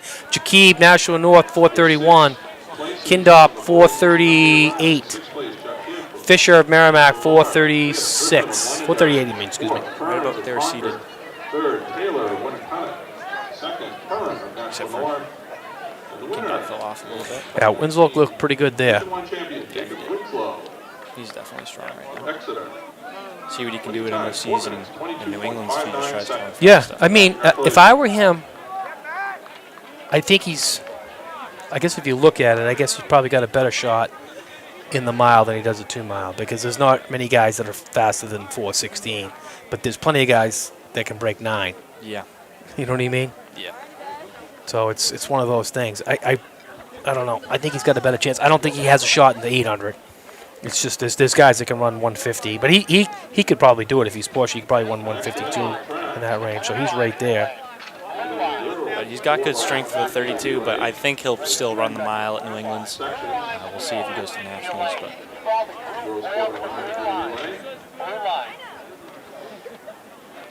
Waiting for the athletes to get the starting block set. We'll check the relay zone 1. I'm never going to stop giving him crap for it. It's funny. Because he's going in fresh. So. Yep. If I was forcing that 32 later on today, I'd be dropping the hammer. Yeah, you gotta force it. But he probably needs help from the 800. Yeah. Well, we got the 4x1 coming up, and let's see what we got here. The white flag at zone 2. Relay zone 2 is set. That was Max Ireland.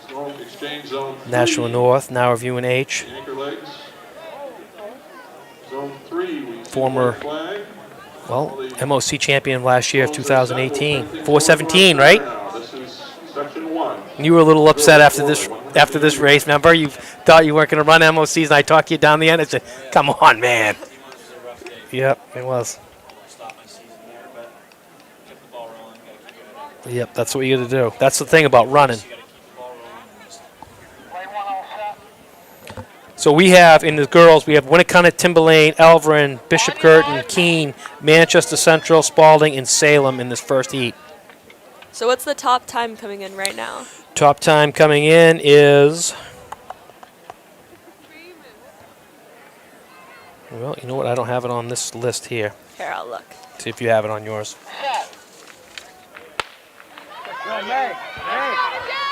So Pinkerton has a 50.73 right now, followed by Bedford with 50.94. So the wind looks like it's died down, which is Oh good. my God, quite a bit. Flag was being crazy before.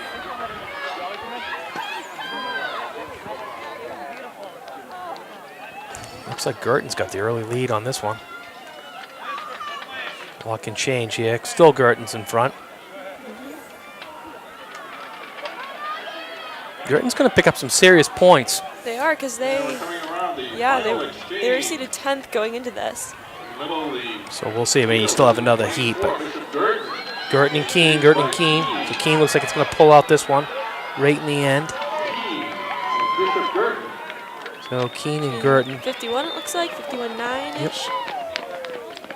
So Keene was 51.92, Winnicott was 52.17, or Bishop Girton was 52.17. Central was 52.93. Fourth was Timberlane, 53.01. Spalding fifth, 53.03. Sixth was Salem in 53.03. Seventh, Alvern in 53.47, and eighth, Winnicott in 55.69. In this next heat, we got Londonderry, Concord, Nashua North, Bedford, Pinkerton, Merrimack, Exeter, and we had Nashua South and Nashua North.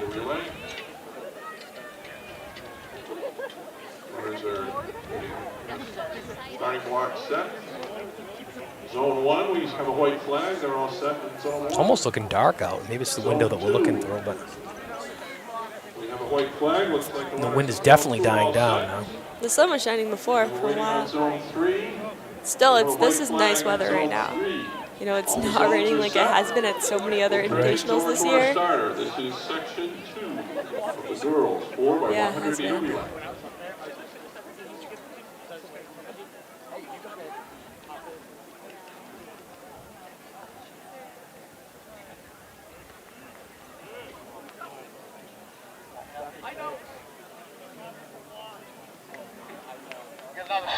So the girls getting in their blocks.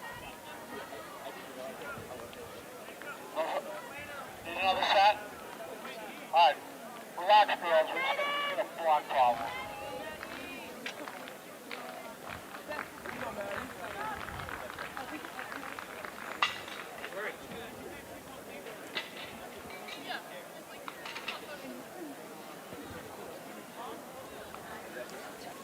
So Pinkerton could secure some points here. Bedford, Merrimack, Nashua South, Exeter. Again, relays are all critical here. Yeah, a Winning lot state championships. of these come right down to the handoffs. You flub up a handoff, 4x1, definitely. you may blow 10 points. Here we go, Ben. This was the one event that can really hurt a team. The 4x8 relay and the 4x1, just because they're not at the end, I feel like tend to not have as much pressure. Right. But they're just as important, if not more important, to get ahead of the other teams leading into the final relay. Oh, I've seen some crazy things in the 4x4 where teams celebrated, coming through the line, throw the baton, get DQ'd, all sorts of crazy. You lose state championship because you throw a baton. Oh, that's awful. You know. Stony Brook lost the Northeast Conference a few years ago because they stormed the track and UNH was still finishing. Oh yeah, right. That Concord lost it the year before they won the state championship. The meet before they lost the Merrimack Invitational because kid went on the track while there were still teams, and that's what happens. You go in to celebrate. That 4x4 is so unpredictable, and it's usually because of outside reasoning. Yeah, that one doesn't. That doesn't. And it's a good start. Section 2 of the girls 4x100. So Section 2 of the 4x1 has started. South, Bedford, Pinkerton, Merrimack, Exeter, and Nashua North. We're into the first exchange. First exchange. So it looks like Pinkerton. Grace Devaney, Concord just made up a whole lot of room. And the third runners now have the baton. Working their way towards the Looks like Pinkerton, anchor Exeter. legs. Pinkerton and Exeter. Pinkerton with a slight lead right now. Pinkerton, Exeter, got Bedford. Pinkerton, Exeter. Exeter might have a slight Exeter. lead. Is that Exeter? Wow, close. I think Pinkerton won it right in the end. No, Exeter. Yep. Exeter with the win, becoming state champions in the 4x100 with a 50.19. Pinkerton with 50.24, close second. Bedford 50.54. Nashua South 50.85. Concord 51.03. Londonderry 51.33. Merrimack 7th in 51.52. And Nashua North 8th in 51.97. It's hard to see from our angle when you're looking down because we can't really see lanes 6, 7, and 8. So for the sprints, yeah, it's Yeah, hard to it's tell. tough when and it's see close the like angle. that. Yeah, so that was a tough call. So in this heat, we got Dover, Winnacunnet, Spalding, Nashua South, Manchester Memorial, and Bedford. That was a close one. Exeter pulled it out right in the end. That was close. That was 10 points there.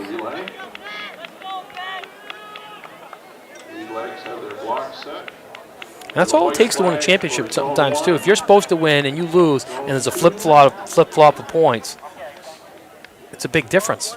All set with a white flag in zone 2 and zone Came in 3. seated 5th. Looks like we're all set in That's zone what Then they were? yeah, Wow. then took the 10 points. Yeah, that's good.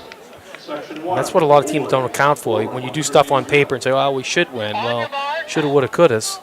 Doesn't always come that way. It's whoever does it on the day of the That's race. right.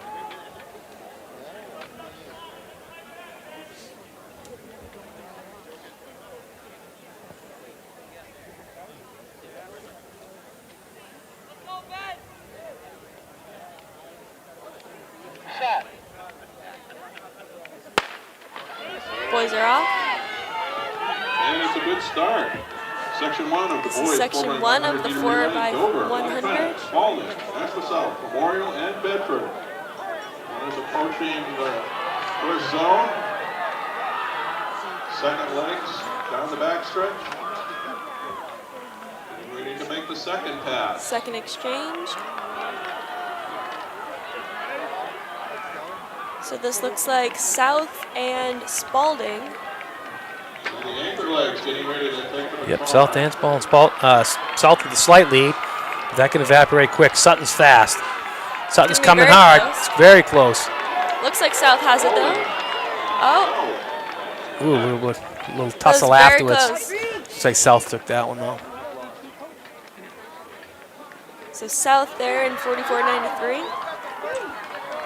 Spalding 44.93. Memorial 46.31. Bedford 46.46. very close race. Winnacunnet 46.94. Nashua South, time of And Dover 44.93. 47.19. Guess it doesn't get much closer than that, huh? Both at the same time. Yeah. So in this next heat's Elverin, Nashua North, Concord, Merrimack, Pinkerton, Exeter, Londonderry, and Salem. So this right here, another collision course of Pinkerton and Exeter. This ought to be. Next on the You track. know, this is where if you get a flip flop here, it helps Exeter. Two of the boys Right. 4x100 meter relay. Lead legs are setting their blocks. We have a white flag. What do we have? in zone 1. What do we have for seed times on this? In the boys 4x100. We have Pinkerton with the top seed 43.23. Very close. Merrimack 43.84. Exeter 44.29. Turn things over to And our Concord 44.71. So this should be close again. The boys 4x100 meter relay. We'll see. I mean, again, Pinkerton and Exeter right here. You know, seeded 1 and 3, but that could change, and that's a lot of point difference there. Right. That could, again, this could be the championship right here.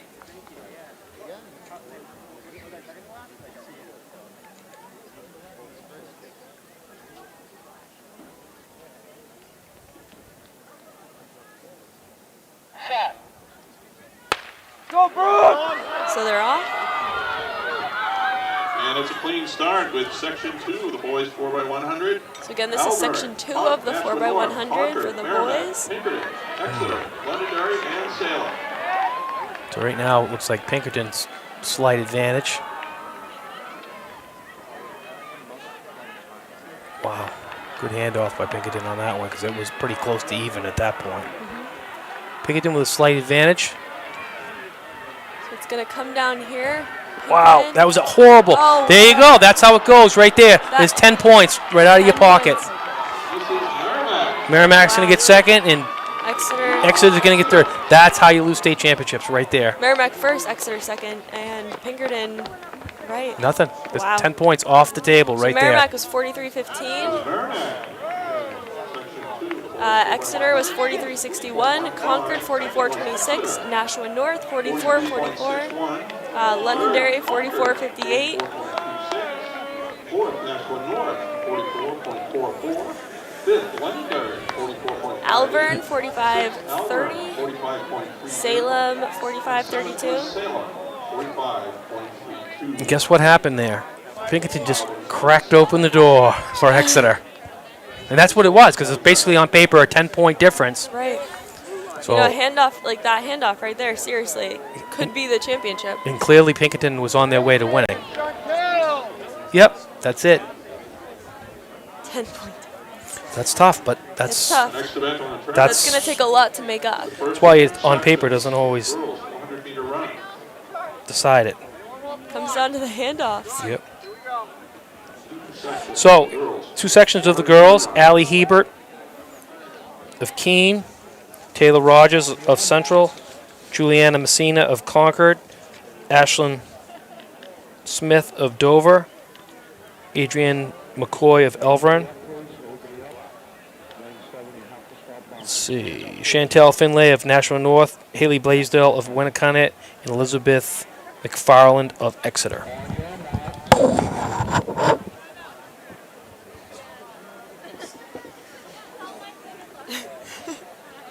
Need the classes.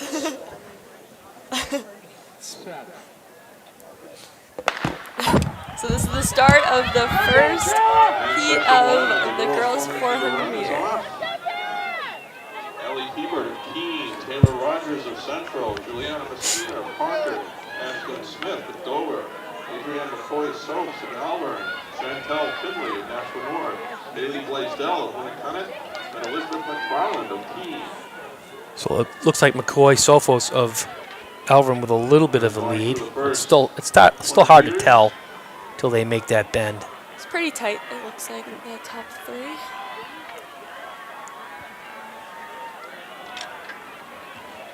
Looks like Alvern McCoy's got the lead right now, but it's close. She looks like she's in pretty good hands. But you never know, doesn't this last 100, who's going to show up. Right. And it looks like she's fading. Down the final straightaway, Adrienne McCoy Soaps of Alvern, Ashlyn Smith of Dover. Ashlyn Smith's going to take this one. This is Ashlyn Smith. Just over 101. Dover. So Smith of Dover was 101.41. McCoy Sophos of Alvern 102.44. Blaisdell Winnacunnet 102.69. Second, McCoy Soaps. Finlay Nashua North 102.75. Third, Blaisdell, Winnacunnet. Messina Concord 103.27. Fourth, McFarland Exeter 103.85. 7.5.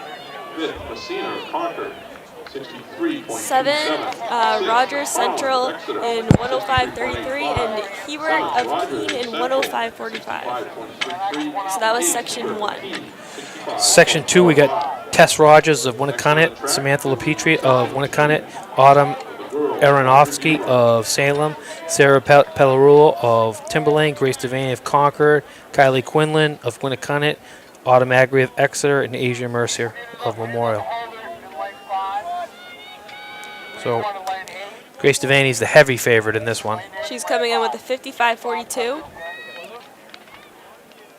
And it looks like, what, Sarah Pedalaro. Pedalaro. And she looks good. She's from Timberland. She's a good-looking runner. She is tall, strong, and she's come a long way. She's fast. Mm-hmm. Is she the second seed? She is the second seed. Yep. Kylie Quinlan's third. So they're all pretty. After Devaney, they're all pretty close there. She has almost 4 seconds on the rest of the field. Yeah, which she's is absolute crazy. stud. She got a new state record down at Laux. Is that the 55.42? Yep. Yep. She got second place to a girl from Chevrolet by 900ths of a second. They were in different heats, but it was a pretty exciting day. This could be. This is very exciting right now. She could potentially challenge that time. So they're off section 2. This is section 2 of the girls' 400-meter run. Tess Rogers of Winnicott, Samantha LaPetrie. So already Devaney has a Lauren huge Aronofsky of Salem. lead, it Sarah looks like. Catalaro of Timberland. Grace Devaney of Concord. Kylie Quinlan of Winnicott. So the race is going to be between 2 and 6 for the team points here. And see how many girls can get under 60. Right. Runners going through There'll the be a few. first 200 meters.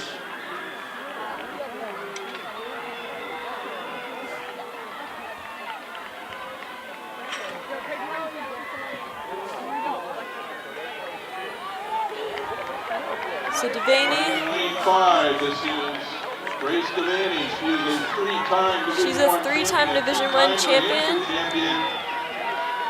She's attempting to cut a very rare She's just over 4 times. Division I Yeah. champion, Grace Devaney. It's like a walk in the park. 56:40. Tremendous accomplishment, very rare, ladies and gentlemen. So that was a 56.40. Aronofsky was 57.63. Quinlan of Winnicott was 58.77. Mercier Memorial was 59.97. Agri of Exeter was 1.45. LaPetrie of Winnicott was 1.47.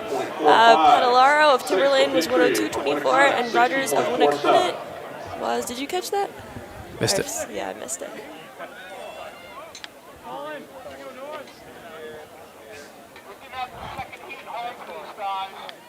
Up next for the boys. So the boys 400. In first heat, we got McDonald. We got McDonald of Salem, McClure of Timberlane, McCurriff of Nashua South, Miller of Nashua North, Miller of Memorial, Jibo of Pinkerton, Fleming of Pinkerton, and Carlo of Nashua South. Next on the track will be section 1 of the boys' 400-meter run. This is section 1 of the boys' 400-meter run.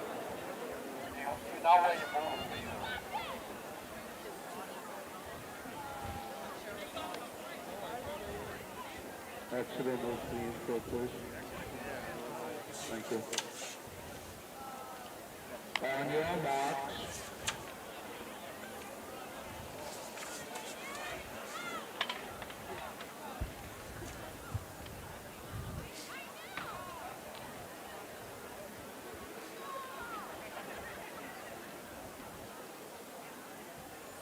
Set. Okay, so the boys are off.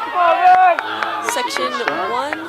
Section 1 of the boys' 400-meter run.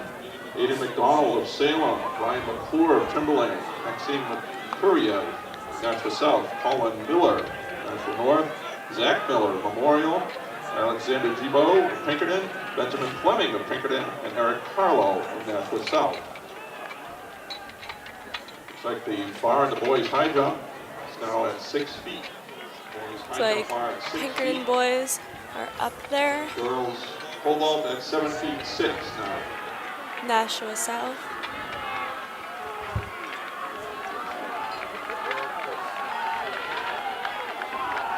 Come on, Ron! Come on, Ron! It's a pretty good race. Look how tight Close that race, is. wow. Tight race. Very close finish. Section 1 of the boys. So 6 all in there basically in Yep. 1 second, looks like. So is Gibu of Jibo of Pinkerton and 52.47. Mercuria of Nashua South 52.52. Miller Memorial 52.55. Fleming Pinkerton 52.65. Miller Nashua North 52.77. McClure Timberlane 52.89. Carlo Nashua South 53.26. And McDonald of Salem in 54.88. All right, the next heat we'll have Next will be section 2. Reed Langevin of Exeter, Jackson Wilkes of Concord, Vladimir Junkman of Nashua North, Devontae McCoy Sophies of Elverin, Zach Vero of Bedford, Dante Radagonda of Exeter, Ryan Moyer of Dover, and Aaron Limbett of Dover. We get some fast boys here. We got 350s? 350s. Top Oh. seed is 50.1. I'm going to say someone's going on to 50 right now. Yeah. Woodman was a stud. Wow. Yeah, absolute stud.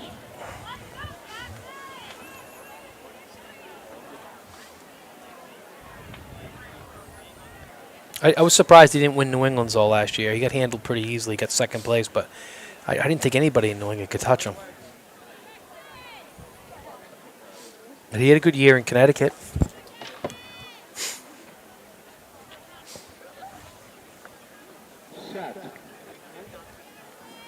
Okay, so this is section 2 off of the boys 400. Section 2 of the boys 400-meter run. Looks like Radagonda with an early lead. Jackson Wilkes of Concord. He's running this race for the team, so definitely motivated right Yep. here. Yeah, and I think Exeter might be a little bit more motivated now because now they know they got a chance at the state championship. Dover and Aaron Limbach of Dover. So that's Radagonda. Radagonda, This is close, though. Vero. So the top 3 seeds. Vero's got the early lead. Vero Vero, seems to have the Radagonda, lead right now. and Sophie McCoy. But it's very Radagonda close. might pull this out right in the end. Oh, he could. This is very close. Oh, he just wiped out too. He laid it out there. Is that 50.3? Vero is your state champion in the boys 400. Radagonda second in 50.37. McCoy Sophos Alvern in 51.19. Junkman Nashua North in 51.58. Moyer of Dover in 51.73. Langevin of Exeter in 52.06. Wilkes of Concord in 52.23. And Limbat of Dover in 52.50. Wilkes of Concord 52.23. Concord, Exeter picked up 9 points there. 52.50. That handoff, honestly, was probably the state championship right there. Could be. Sounds like you're a little biased towards Exeter. I don't know. I don't know. I mean, so hard. We were just laughing. Yeah, well, I don't know. It's hard when you're up here and you're cheering for your teammates. But definitely, I think we have the best seat in the house. This is great. We have all the cameras. So now we have the setup for the girls' 300-meter hurdles. Here are the results of the boys' pole vault. In the boys' pole vault, in 6th place, Maxime Mercuria from Nashua South. In 5th place, William Pegliarulo from Bedford. In 4th place, Slade Lasuski from Winnipeg. In 3rd place, Thomas Gerton from Memorial. So the 300 hurdles looks like it's going to be battle of Pinkerton and Exeter. And the winner of the boys' pole vaults. And 300 Bedford, hurdles? yeah. Well, Sutton's. So you're looking at the boys? Is that what you're looking at, or the girls? The girls? Because Pinkerton, Exeter, Salem, Bedford, Pinkerton, Bedford, Exeter. Yep. Yeah. Salem in the middle there.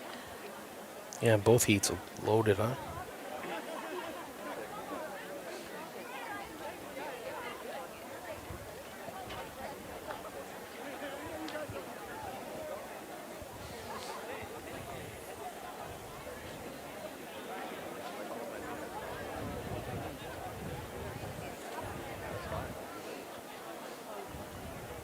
Kind of wish there was a way we could get our updated score to see what it is, Right.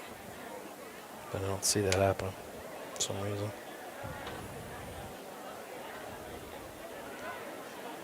Do they usually do it in the middle of the meet? Usually you can find it. Well, I got one right here. So in the boys pole vault, they just had in Exeter's got 40 points. Merrimack's got 38 points. Pinkerton's got 28 points. Bedford's got 27. So right now, Exeter's got the lead. That was after 9 events. Right. So it's pretty good. I guess if you're an Exeter fan. What about the girls' side? Let's see. Still doing the girls' pole vault. I'm trying to pick one that would. Here are the lane assignments for section 1 of the girls' 10-meter hurdles. Albany. Yeah, I remember it happened. It was controversial, huh? Was it indoor?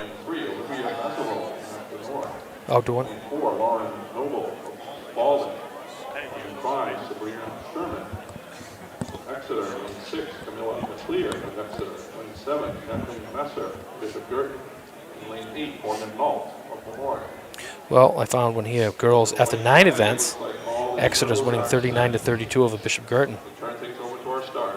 This is the So section it's pretty 1 good. of the girls. Exeter right now, double winner chicken dinner if they can pull this out. That'd be amazing. I don't know if that's ever happened before. What, a team winning too? Portsmouth did it a few years ago, or last year or 2 years ago. I don't know if we've done it. Oh, you guys? I'm not sure.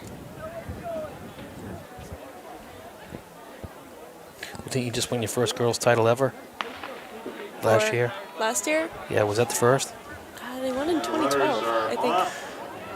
Going over 8 flights of hurdles. All right, so in this first heat, sorry about that, we're talking about everything else. We had Oh, fall right there.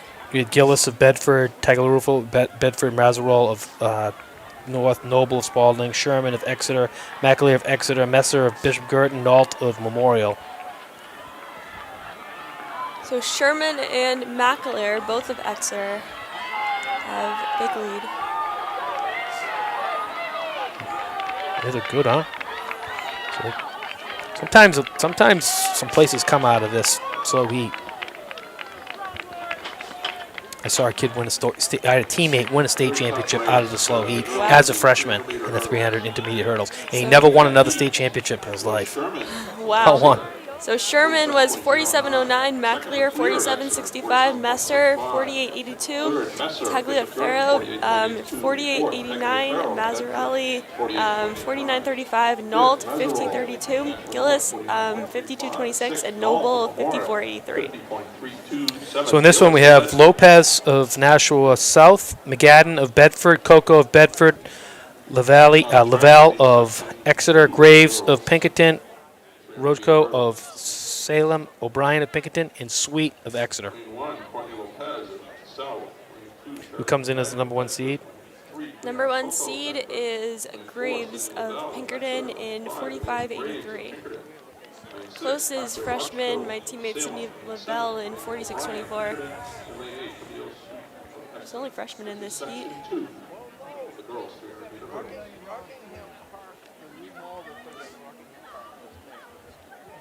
Yeah, she's good though, huh? She is. Didn't she just win the Seacoast the other day? She did. Did I call that? I think I did.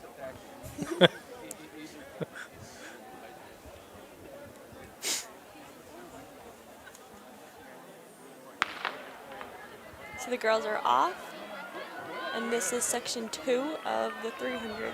Spalding girls. Graves got a little bit of a lead, but it's swallowed up already. Spalding girls coach to the infield. Please. Your freshman is doing good. Now it's back to even. Wow, it's tough. Move, Coco, Graves, it's even. Sweet. Even Stevens coming down the. Oh, the two of them. Wow, look at that girl. So Sydney Lavelle right now is going to be very close. Graves is coming back. Graves is coming Oh, back. little stutter Oh. step. Wow, I think come from the outside. We didn't even see her. Rochko of Salem. We're talking about that, and next thing you know, she comes up, steals the race. So she is is your 2019 Division I state champion in the 300-meter hurdles in 45.94. Then Lavelle of Exeter 46.12, Graves Pinkerton 46.17, Coco Bedford 46.19, O'Brien Pinkerton 47.49, Sweet of Exeter 48.22, McGadden of Bedford 48.51, and Lopez of Nashua South in 49.68. She came out of nowhere to take that. That was a good race. Yep. So in the boys, first heat of the 300 intermediate hurdles, we have Beal of Winnicott, Perry of Nashua, Holland of Nashua North, Holland of Keene, Lamar of Exeter, Libby of Spalding, Damus of Nashua South, Tobler of Winnicott, and Maloney of Nashua North.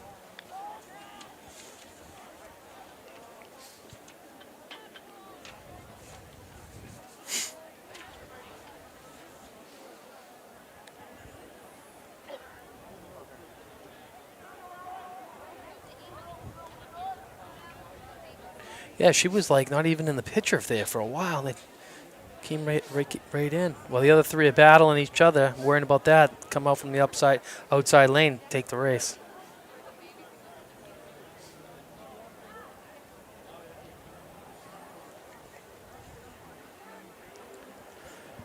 Looks like all the hurdles are set. We have a white flag. We'll turn things over to our starter now. This is section 1 of the boys 300-meter hurdles.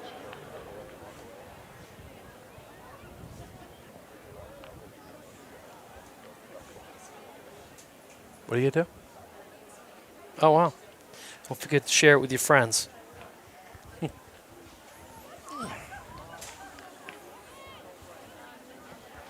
we could see Billy Powers out here again. Yeah, no, he was a stud. So I wonder how he did. I looked at his stuff in indoors for Cornell, but he never ran the hurdles indoors. I hadn't seen him do anything. It's just like doing the 400 stuff. So they're off, the 300-meter hurdles. Looks like Lamar with an early lead.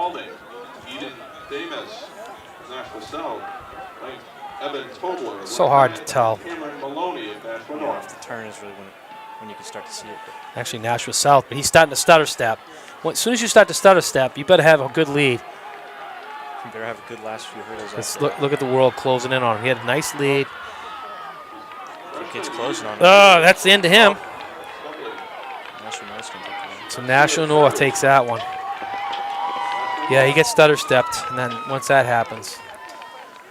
So we got Perry of Nashua North took that 42.77. Libby of Spalding 43.34. Lamar of Exeter 43.47. Holland of Keene 43.94. Beal of Winnicott 44.38. Maloney of Nashua North 44.55. Damus of South 47.18, and he had the lead. But at the start of the 110 hurdles, I was with one of the North assistant coaches I was looking at Perry when he was going in his blocks, and he has Hoka distance spikes. Really? He's a sprinter and he runs in distance spikes. Huh. And they're the offset ones for the turns, and he's just using it for the straightaway. I was like, I need to get this kid some spikes for sprinting a straightaway. He's not running a 5K. Let's get those off his feet. So in this next section, we got Nick Richards of Concord, Anthony Farmer of Timberlane, Ryan Kenny of Memorial, Connor Cellini of Pinkerton, Adrian Sutton of Spalding, Adam Spencer of Pinkerton, Thomas Girton of Memorial, and Damon McLeod of Londonderry. This is probably one of the better races of the night right here, because both the Pinkerton kids, I think they're ranked second and third. Sutton's going to take it to them, but Pinkerton needs to go 1-2 here right now. They need to make up the points they lost in that 4x1.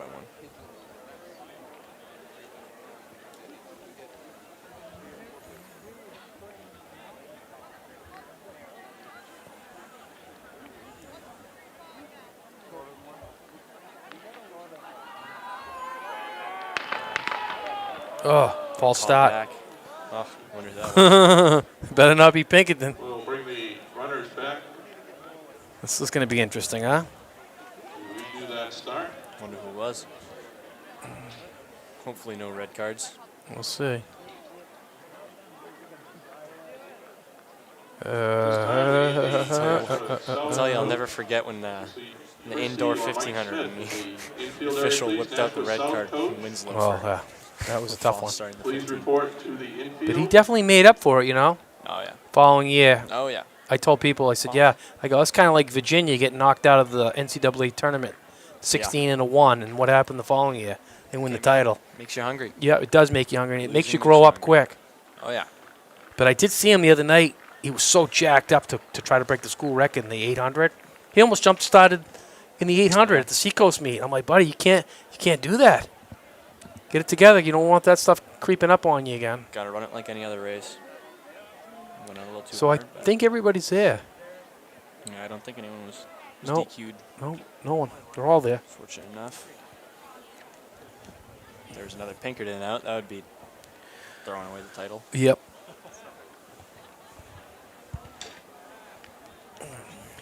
Say, this could be the race of the night. You watch the Sutton kid, he'd see if he takes it to him, but I watched Cellini and Spencer at Merrimack, and they just dominated. Yeah. They both ran like 39. Who knows? We'll see. Hey, could be another kid. Oh, again! Back again. I wonder if it's the clock or something. Something happened. But that might change a lot of things right there. It's not the clock. The clock's running from the gun. Clock's running? I think that was, I don't know, someone right there. They call back a 4x1 at New England's my sophomore year like 8 times because of the rain. It was messing up the gun. Oh, yeah, I remember that. Standing there for probably 25, 30 minutes for this one 4x1 to go off. Oh, yeah. Yeah. We're resetting the athletes for section 2 of the boys. Yeah, I don't know what. I wonder what that was.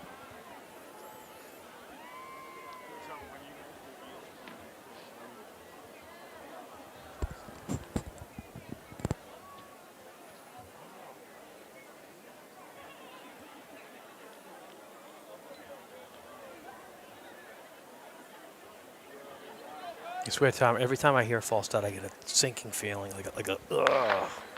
It feels so bad. All right, they're actually off this time. Sutton's got a big lead already. He's out hard. Wow.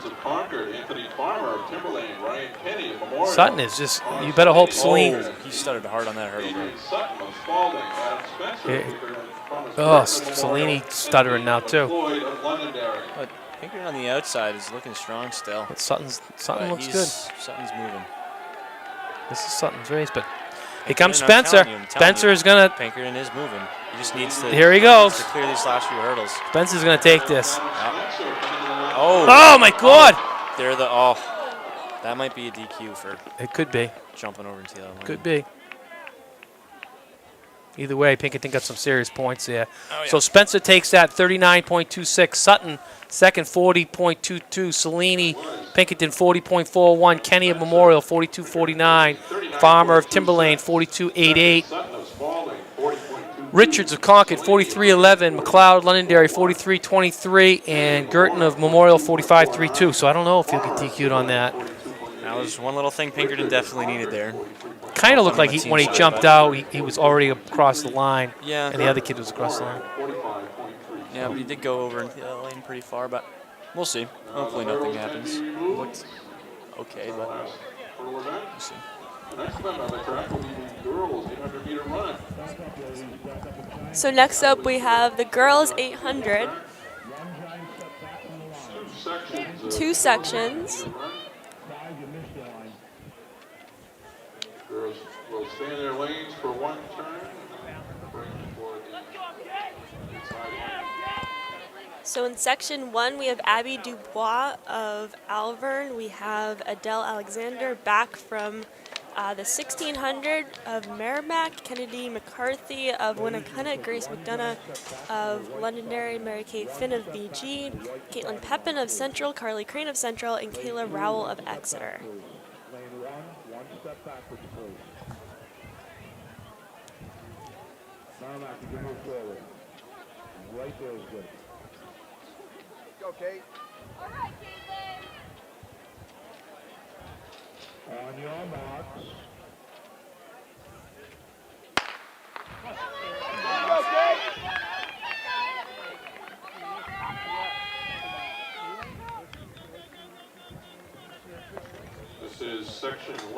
of the girls 800-meter run. So again, section 1 of the girls Boys of 800. Alvern, Adele Alexander of Merrimack, Kennedy McCarthy of Winnicott, Grace McDonough. You know, as Jim was saying earlier, he had an athlete that scored out of the slow heat and won their state championship. So when it comes down to races like this, you know, you got to go all out because you can still scrape up a few points, maybe a 5th or 6th place.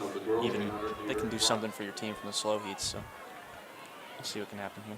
Exactly. And Adele Alexander had an amazing 1600 race earlier. So this is Grace McDonough of Londonderry.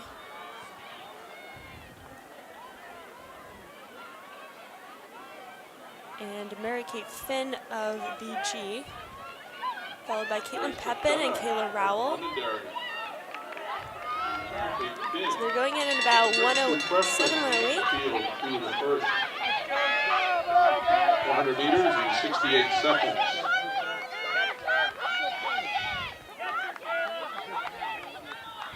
68, they said. 2:16 pace. So again, Grace McDonough has the lead right now. Peppy's moving around. Yeah, Caitlin Pepin's moving. She's in good striking distance right here. She's got good position coming into the last 200. She has a great kick. She could take this race if she can just hang on a little bit. It's close with that top 3, and then they're followed by Rowell. And with 200 meters to go, section 1. It looks like she wants to go. So it's Caitlin Pepin and Grace Pepin McDonough. on the outside. Caitlin Pepin with a great Finishing now strong to the opening up. home stretch. Opening up a little bit of a gap here, actually. She's looking really strong here. 219. So just over 220. So 221. Just about. So that was Caitlin Pepin of Central in 221. Grace McDonough in 223. Finn BG 226. McCarthy of Winnicott 230. Crane of Central 231.16. Dubois Alvern 231.62. Rowell of Exeter 231.99. And Alexander of Merrimack in 236.14. Not to the second section. So in section 2, we have Grace Mercier of Exeter. We have Haley Schmidt of Bedford, Carly Rinko of Bedford, Sylvia Cadell of Salem, Fiona Doherty of Bishop Girton, Macy Graves of Pinkerton, Caroline Fisher of Bishop Girton, and Julie Negro of Bishop Girton.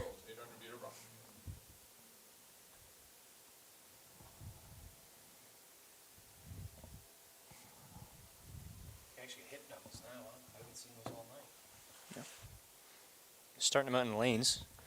Never run an 800 myself like that. No? Interesting.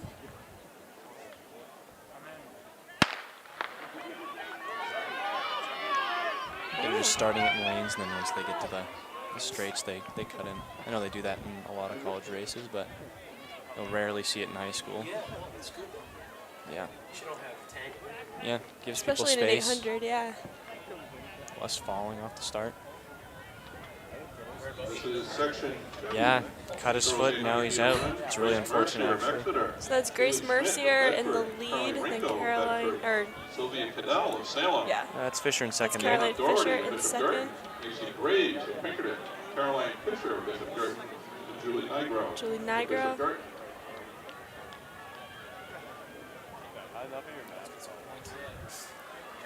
They do.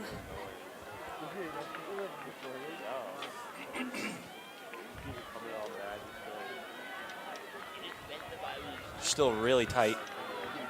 So Mercier and Fisher.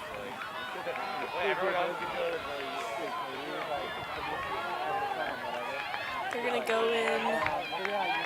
Almost like, 70 through. Yeah. They've got to close. 4 seconds. We'll wait for someone to If they're even, Pepin might be able to score out of the slow heat. Right. So Fisher again. This is her second race. She's attempting the triple. She just won the 1600. Is this Fiona Doherty? Ooh, some shoving there in the back.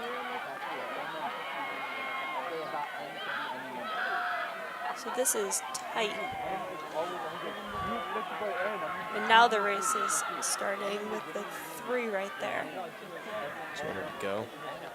Fisher's trying to make her move, but no one's letting go yet.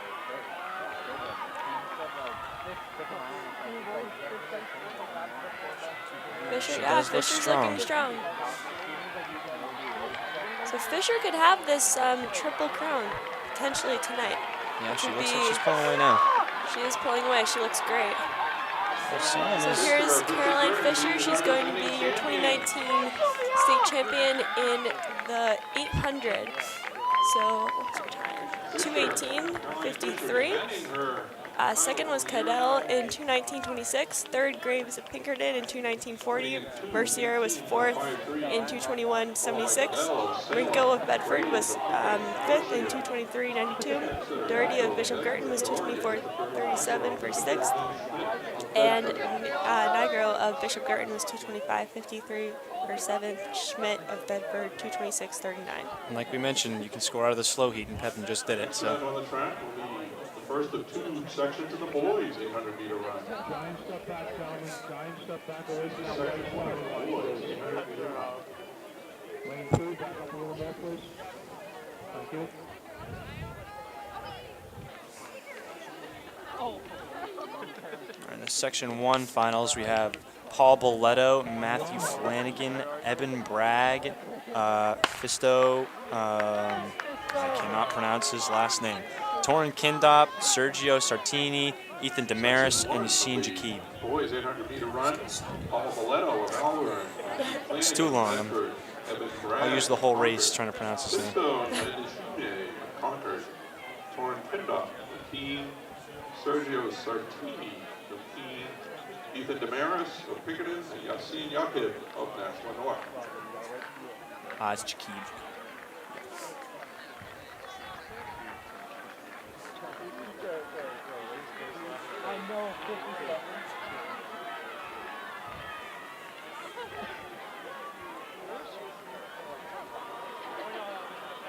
So a lot of these guys are back from the 4x8 relay earlier in the day, where Keene won. Yeah, and when kids are off a double, sometimes it's smarter to stay at all the jumbling in the middle of the pack and just hang on and try to finish hard. But it's stringing out here, so we'll see what comes out of this last lap. Keene is leading pretty strong right now. Well, no one's letting go yet. That pack of 4, actually a pack of 2 is now breaking off. Second seed's moving up as well. Fisto can close that though, it'll still be a 4-man race. Keene doesn't want to make the move before the turn.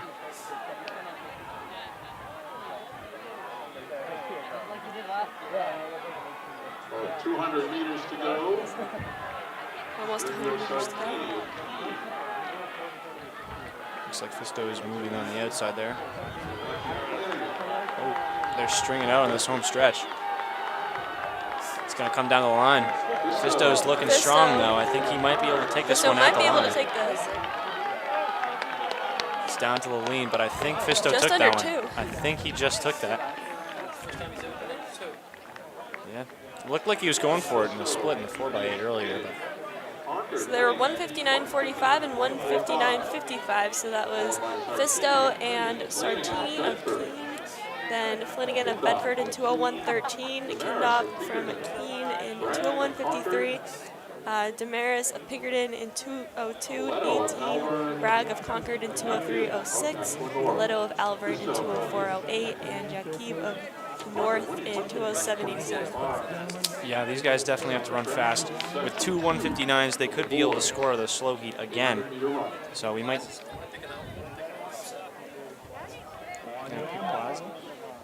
We'll see. I don't know. I think at this point, Winslow, I think he's still got a decent amount left. He ran his 16 in trainers. I don't know. But he was in trainers. Section 2. In this section, Ryan Devine of Concord, Andrew Payton. We'll see what they can do. Joseph Kern, It's only 2 laps. Taylor, Winnipeg. Jacob Winslow, Exeter. Sets are bound to happen, so. Nico Ramirez. But they're all fighting. You can tell Taylor wants it. He's Taylor's on the also backstretch. back He's from got the to. 16. He is, but he's got to be smart here.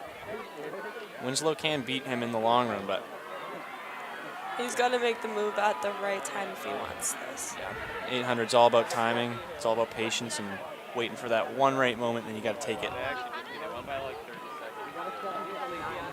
Looks like Winslow's kind of letting them do the work for the first lap.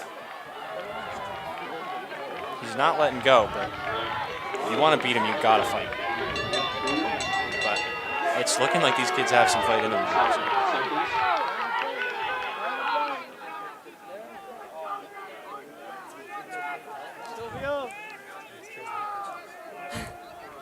They're all moving pretty well here, so. So Winslow's making a move.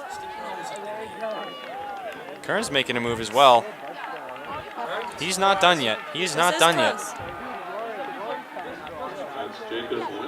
Kern might be able to snag a second, or if he closes hard enough. We'll see. Plaza isn't letting go. It looks like it's these three. Winslow, Exeter, the defending Division I champion. Plaza's not letting go. He's trying to fight for it, but Winslow is pulling away right now. I think he just took the title. And Jacob Winslow is your two-time champion in 154.6. So it'll be He's got the school Winslow record. 154.70. Plaza 155.78. So there's some points for Pinkerton too. I think Kern just got the high school record, or the school record at Nashua North as well. 157. Awesome. I believe that was the record. Kindop was 158.87. Peyton of Merrimack 159.92. Taylor when I cut it to a 255. Divine Concord 210.87. Yeah, That was a good the race. slow first place in slow heat again took 6th and scored points. Yeah. Yeah, it just shows a year of work and a little bit of talent.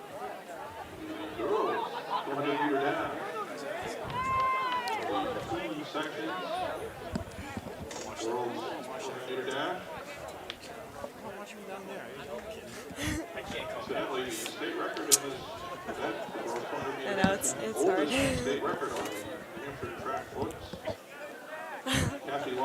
Wow. Fair enough.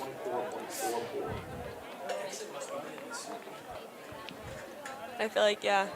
Exeter is strong as a I team. mean, right Exeter and Pinkerton, yeah, right here. Nope. I'll watch it. You can't. Get it. Take your phone. Of course you can. I have it up already on my phone. Okay, bye.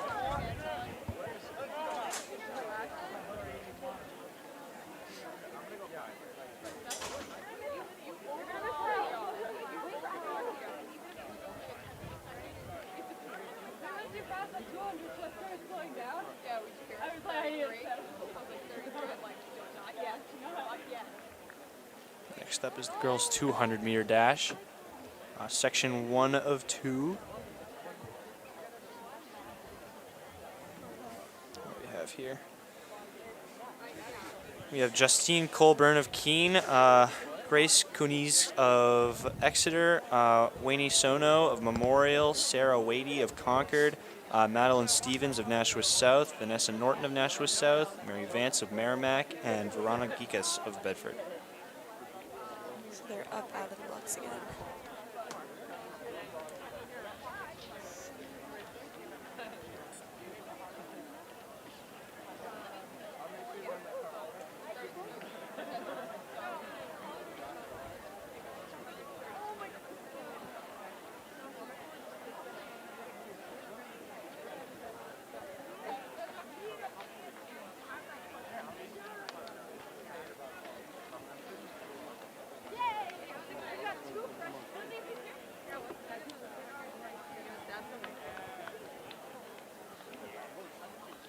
Okay, and the girls are off. This is Justine Colburn of Keene, Grace Cunez of Exeter, Winnie Sono of Memorial, Sarah Waite of Concord, Madeline Stevens of South, Vanessa Norton of South, Mary Vance of Merrimack, and Veronica Gikas of Bedford. Section 1, the girls' 200-meter dash. That's Sarah Wadey of Concord, I believe. She's big lead right now. Of Concord. Is the lead. Takes it in 26-2.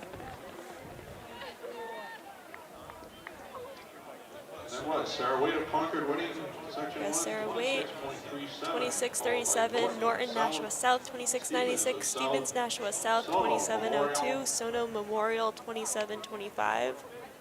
Colborne of Keene, 27:37. Keys of Exeter, 27:46. Vance Merrimack, 27:66. And Gekas Bedford, 28:22.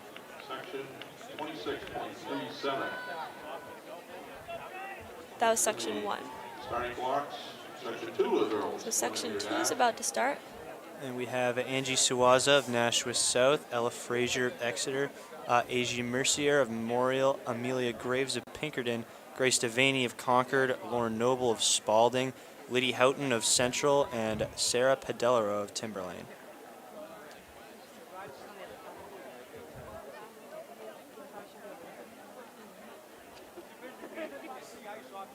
And Devaney's coming in with a 25:65.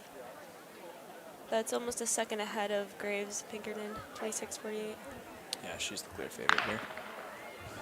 And we have a clean start, section 2 of the girls 20-meter dash. So they're off. Nikki Swaza of South, Ella Frazier of Exeter, Lisa Mercier of Memorial. Devaney's pulling away. Devaney's made up most of the stagger in the first 50 meters. And she's pulling away. She's looking strong, so she she's can going to finish become the 200-meter state champion here. 400-meter dash. It's 25-1. Grace Devaney. She already won the 400-meter dash earlier. So two-time Division I champion today. Noble of Spalding was 26:31. Fraser of Exeter was 26:50. Graves of Pinkerton 26:59. Swaza of South in 26:68. Pedellaro of Timberlane in 26:91. Mercier Memorial in 27:30.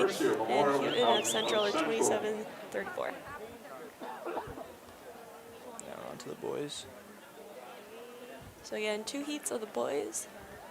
This is going to be section 1. Next on the track will be first of 2 sections in the boys 200-meter dash. Lane 1, Patrick Potnoir. Lane 2, Ryan Miller. Lane 3, Khalid Bagley. Lane 4, Jason Edmondson. Lane 5, Devontae McCoy-Soaps. Lane 6, Brendan Frost. Lane 7, Dante Radagona. And lane 8, Adrian Sutton. This is section 1 of the boys 200-meter dash.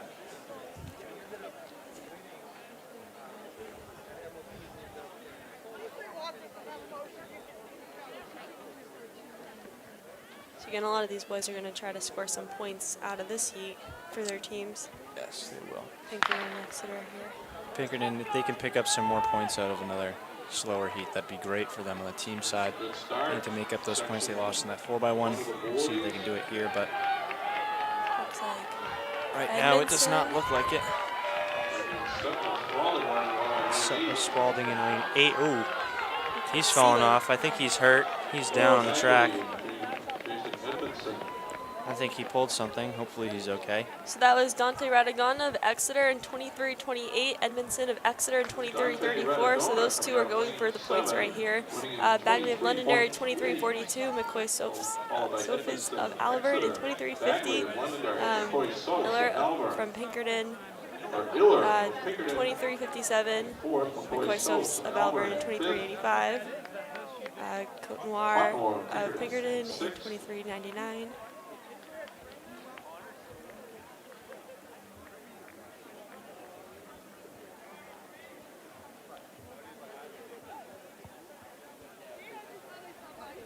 Stuff's changing around. Yeah, looks like it. Again, Sutton down on the track. Hopefully he's okay. Looks like he's walking it off now. Next will be section 2 of the boys 200-meter dash. So this is section 2 of the boys 200-meter dash here.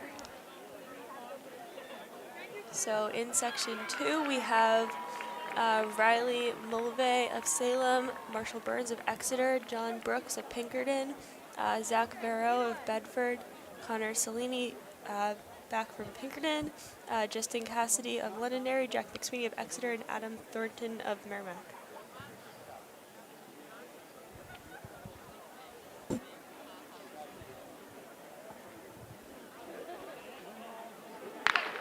So they're off.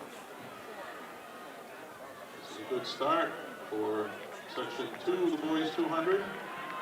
Wally Mulvey, Marshall Burns, John Brooks, Zach Nero, Connor Shalani, Justin Cassidy, Jack McSweeney. Again, this is a team race here. So Pinkerton and Pinkerton, Exeter Exeter. battling it out. I think that's going to be Pinkerton, though. Looks like Pinkerton. Yeah, I got him at the line. Justin Cassidy. So that was Selene of Pinkerton in 22:36 is your state champion in the boys 200-meter dash. McSweeney of Exeter was second in 22:53. Burns of Exeter 22:70. Burrow of Bedford 22:78. Thornton of Merrimack 22:80. Cassidy of Londonderry 22:81. Brooks of Pinkerton 22:94. And Mulvey of Salem in 23:45. Remind all the athletes who place in So today's big events points different there, medals Pinkerton and Exeter. in the infield. Pinkerton this team definitely needed All medal the winners 10 there, but their we'll see if awards. it's enough at the end of the day. So now the girls 32 is Awards outside the track. walking over. The van, just outside the track. So this should also be a good race. We have Fisher off the triple. Now stepping on the track. Megan Cross of Pinkerton, Ariana Bracchio, Nashua North, Kelly Coffin is back, Nashua South, Caroline Toll is back, Bishop Girton, Morgan Orcutt of Concord, Gracie Jordan of Exeter, Amelia Afsal of Keene, Anna Hansberger of Bedford, Jessica Fontaine of Alvern, Lydia Matheson of Nashua South, Delaney Flanagan of Bedford, Catherine Kennedy of Concord, Alexis Mahoney of Bedford, Megan Conway of Nashua South, and Sophia Sirlis of Nashua North. So Fisher, again, is trying to go for the triple crown right here. She's coming off a win in the 800 and 1600, and she's going in here with a seat time of 10:53. Megan Cross is here with an 11:13. So I feel like Fisher's going to break away, and the next, the race is basically going to be 2 through 6, trying to get those team points. Yeah. Almost at the end of the meet here. So the girls are off. Looks like Megan Cross is taking the early lead, pacing Fisher, Jordan, Bracchio, Orcutt. That's what you should be doing. If you're anyone but Fisher at this point, you want to be throwing down the hammer. She's off the triple. You want to give BGs as little points as they can. You want to go from the gun at this point. 3,200 meter run. She's up there. It doesn't look like anyone's trying to break Yeah. away, but They're going again, up it's pretty easy. early, so Alexis Mahoney, we'll see if Catherine moves made in Kennedy, a lap or two. Delaney Flanagan, Lydia Matheson, Jessica So this should be a Fontaine, good race. Hansberger, Leah Upsall, Grace Jordan, Points from Morgan BG, Orcutt, Exeter, Caroline Pinkerton. Powell, Kylie Compton, Ariana Bracchio, Megan Cross, and Caroline Fisher. Because Caroline Toll's also still in here.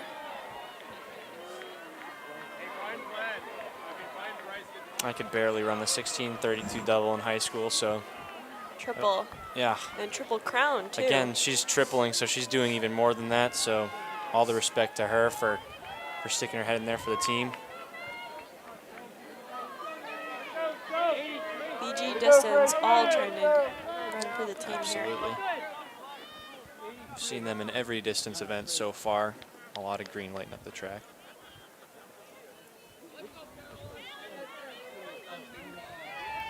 Gracie Jordan needs to stop running in Here are the the results. outside lane.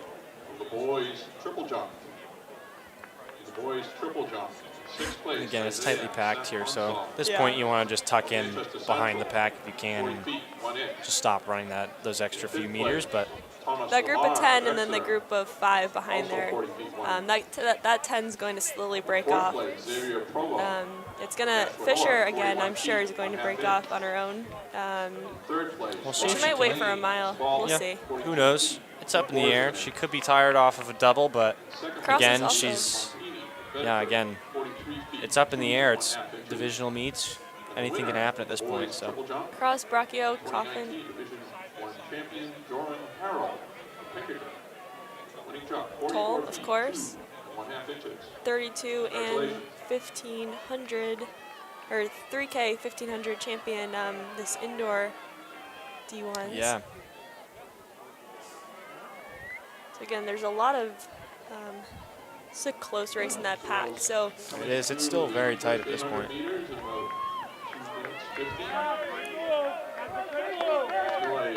Goff in the front again. We saw this earlier today. they're going to change off. Yeah, we'll see. 32 at the end of D1s, always. It's Whoever's got the most grit. yeah, usually goes out pretty slow for the first mile, and then someone makes a move. Here are the results. And everyone's always like, oh, no, not now, but that's the start of the race. Last few meters of the last race of the day. So it comes down to who's got the most determination at that point. That pack is very tight right now. And we see some of the girls moving inside as well. Fourth place, Out of lane 3. Mazarol of Nashua North, 5 feet 2 inches. In third place, Skylar Bomba of Alvern, 5 feet 2 inches. In second place, Molly O'Donnell of Alvern, 5 feet 2 inches. And the winner of the girls' high So jump, Caroline and Callie, here in a row, Cindy Brachio, Lewis, Orcutt, South. Winning jump, 5 Cross, feet 2 inches. all in there. Congratulations. Still at the front. It'll probably be like this for another few laps, and once it gets down to those last 3 or 4 laps, we'll see someone break off if they make a move, but right now they're still very tightly packed. And the People runners, up in the middle of lane 2 5 still. laps to go now. And in a 32, that can be dangerous because you run the whole whole laps. you run the whole race in lane 2. Still 10 That's huge. runners in that lead pack. Heads up. At this point, if you're one of the girls trying to stay in contention for the win, you just want to be tucked in, relaxed. Just wait for the pack to drop off.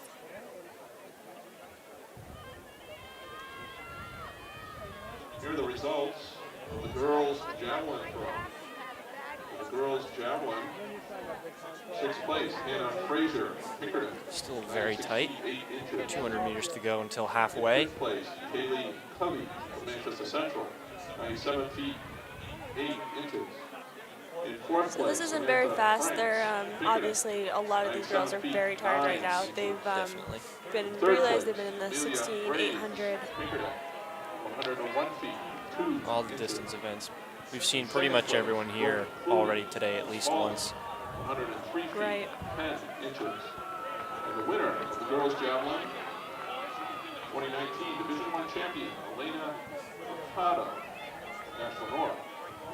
117 feet. Callie's kind of just trying to let her ride her shoulder. She doesn't really want to lead anymore, you can tell. Girls halfway through the 3,200 meter run, coming through 1,600 meters in 5:42. It's 5:42 through 1,600. Gonna stretch things out a bit. There's the lead pack, And they can definitely close from that. 8 runners. They can. So the pack is dropping off.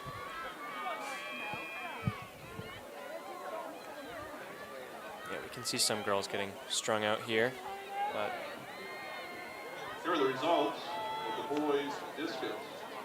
In the boys' discus, in 6th place, Just a game Jamison hanging on now. Summerfield of Salem, 122 feet 2 inches. In 5th place, Caleb Rocconi, Exeter, 130 feet 3 inches. Callie, Caroline, 4th Ariana, place, Josiah Francis, Morgan. Manchester Central, 134 feet 3 inches. In 3rd place, Jared Dyer. One by one, people are dropping off, so they're going to start ramping it up. In 2nd place, somebody's Brian going to make a Whitney move at of some Exeter. point here, and that's when this race is going to begin. And Fisher's, The winner yeah, of the boys' Fisher discus, still looks strong, so Earl Patrick Haggerty. I think she's just waiting for the last possible moment she can. there's no need to take the lead right now. Yeah. I'm sure she's exhausted. Yeah. Now with 3 laps to go. Why do all the work when you can have someone else do it for you? Make it a little easier on yourself. Left with a lead pack of 6 runners. Gradually pushing the pace. Slowly ramping it up here. So we're left with a group of 6.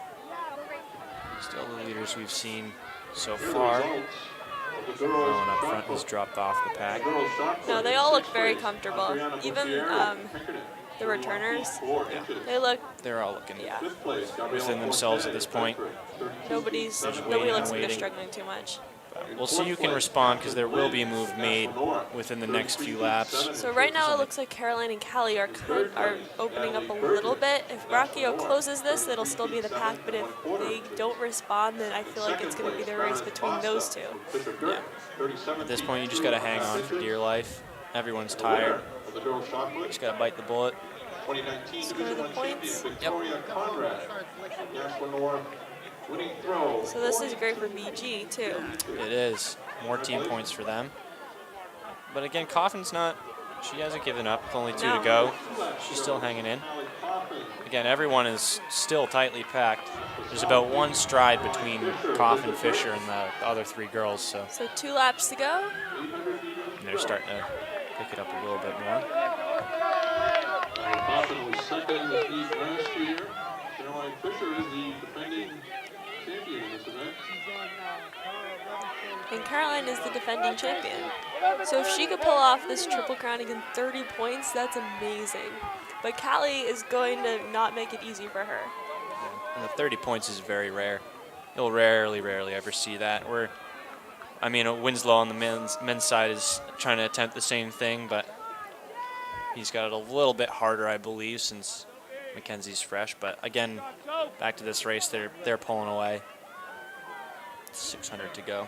So the team points are all here in those first 2 packs. So it's not gonna, you know, when you have a 7th in that pack, that's always Could be always the wild tough. card. Yeah. So BG South, Pinkerton's still in there. Fisher looks like she wants to take the lead here on this home stretch, and she has. Yeah, so it looks like she's gonna make her move now. Smart. 400 to go, 500 to go. She's opening up a few stride lengths between her and Coffin, but they're both still looking really strong. Kelly Coffin's about matching her pace, but there's a little bit of a gap between them, and Fisher's slowly pulling away. You got it. Let's go, Morgan. You got this. Dig.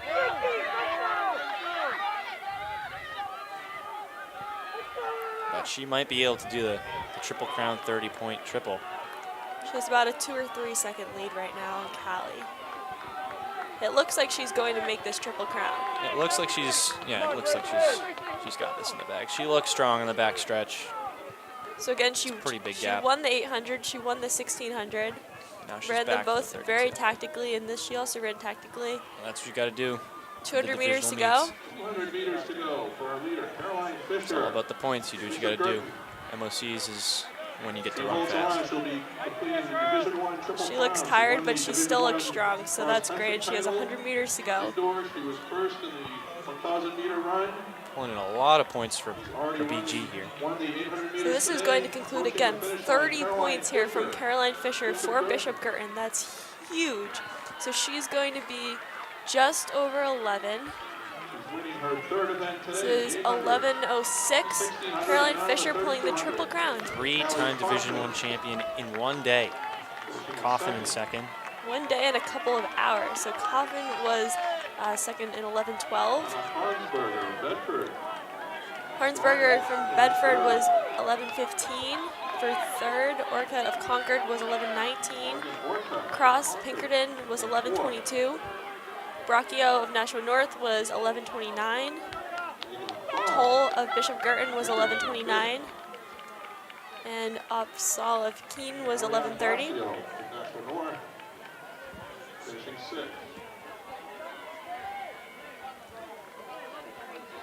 The ninth was Flanagan of Bedford, 11:43. Jordan of Exeter, 11:44. Wait till this goes back. The last few runners are finishing up here. Yeah, Kennedy of Concord, 11:52. Fontaine, Alvern, 11:57. Matheson, Nashua South, 12:02. Searles of South? North, 12:02. And Conway, Nashua South, 12:20. Stepping on the track. Now we have the men's 3200 stepping onto the track. This is going to be interesting. So Fisher just completed the Triple Crown, so the question is, can Winslow also do that? I don't know. Forrest McKenzie is fresh, so He's fresh and he's gonna not make it easy. he has a 9:19 under his belt, so he's here to fight. And Winslow during one of his races earlier today, I saw him glance over at Forrest and give him a grin. So they're making a little trash talk going there, maybe. We'll see how this goes. If you're Forrest, you want to take this out as hard as you can. Winslow's gonna be paying the price for running 2 races before this, so you really want to drop the hammer. This is the boys' 3,200 meter run on the track now. If looks Forrest like wants that's to what win he's this, trying to yeah, he has to take it out fast and he has to take it out smart and not have Winslow on his tail. And Winslow will be on his tail pretty much the entire race. There's no doubt about it. He has to finish from 800. He can't save it for a 200 to 400 meter kick. He has to go from 800 meters. No. And he knows that. Colin Donnelly of Winnicott, Joe Gagnon of Pinkerton, Eli Dining. Oh, we didn't read who's in this race. We'll go and do that right now. And Jacob Winslow of Exeter. So in this 32, we have Jacob Winslow of Exeter, Forrest McKenzie of Concord, Eli Dining of Concord, Joe Gagnon of Pinkerton, Colin Donnelly, Winnicott, Jake Velazquez of Keene, Gideon Prince, Nashua North, David Cook of Concord, Luke Brennan of Pinkerton, my brother James Sullivan of Exeter, Sean Holden of Salem, Tyler Sheedy of Dover, Noah Terracina of Winnicott, Austin Dennis of Winnicott. Kenzie ahead of Jacob Winslow.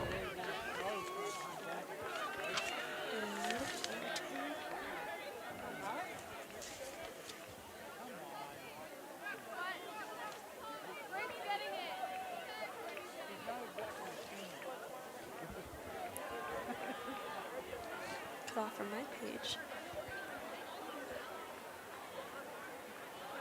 Oh, I guess it's just the 14 in here.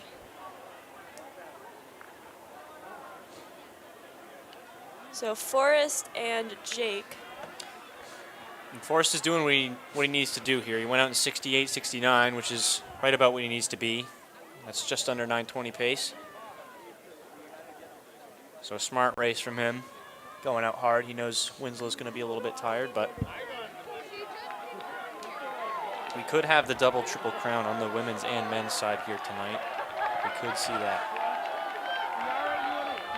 2:18, so that was 70 seconds.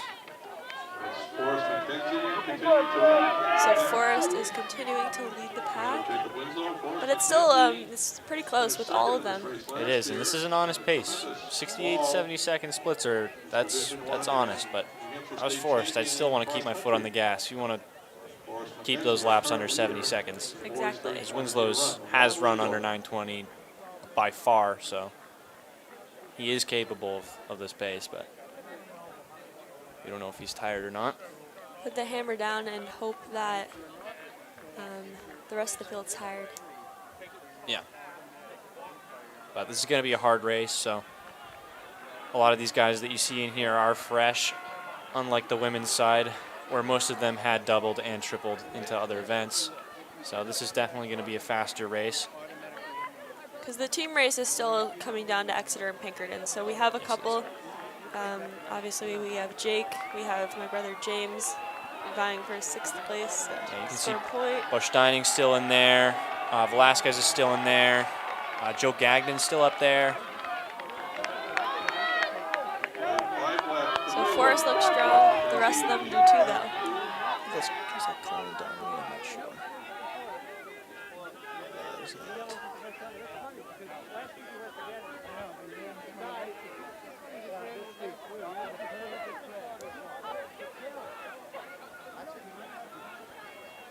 Winslow's again just running another tactical race. He's just sitting on him still.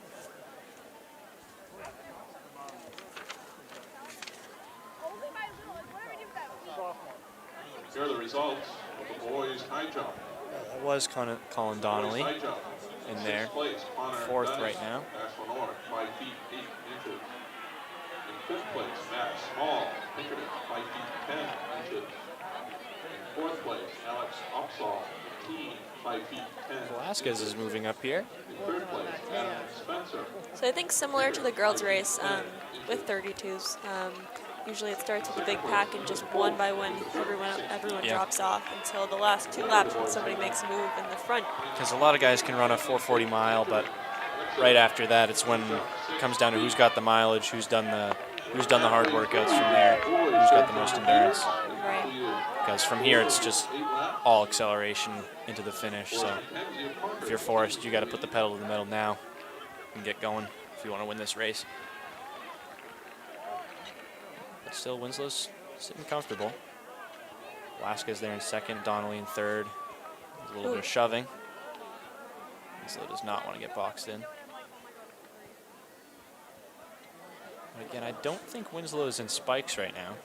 It looks like those are trainers, but could be wrong. Looks like trainers.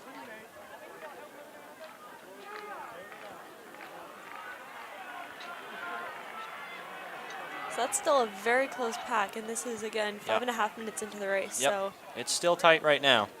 So it's still technically anyone's race, but it's going to come down to Forrest and Jake. you got Joe Gagnon taking the lead now. So the others can sit down. So if Gagnon takes it out and continues to go fast, then that could change. Yeah, That would be great for Forrest. This helps Forrest out a bit, but again, Winslow is not letting go. He's still hanging on to this pack. He wants the Triple Crown. But if I was Forrest, I would not want to be where I am right now. So again, they have 3 laps to go.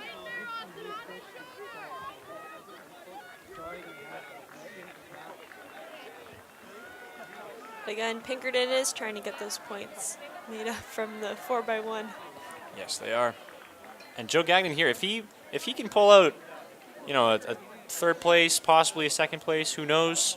That can make up for that 4x1, big time.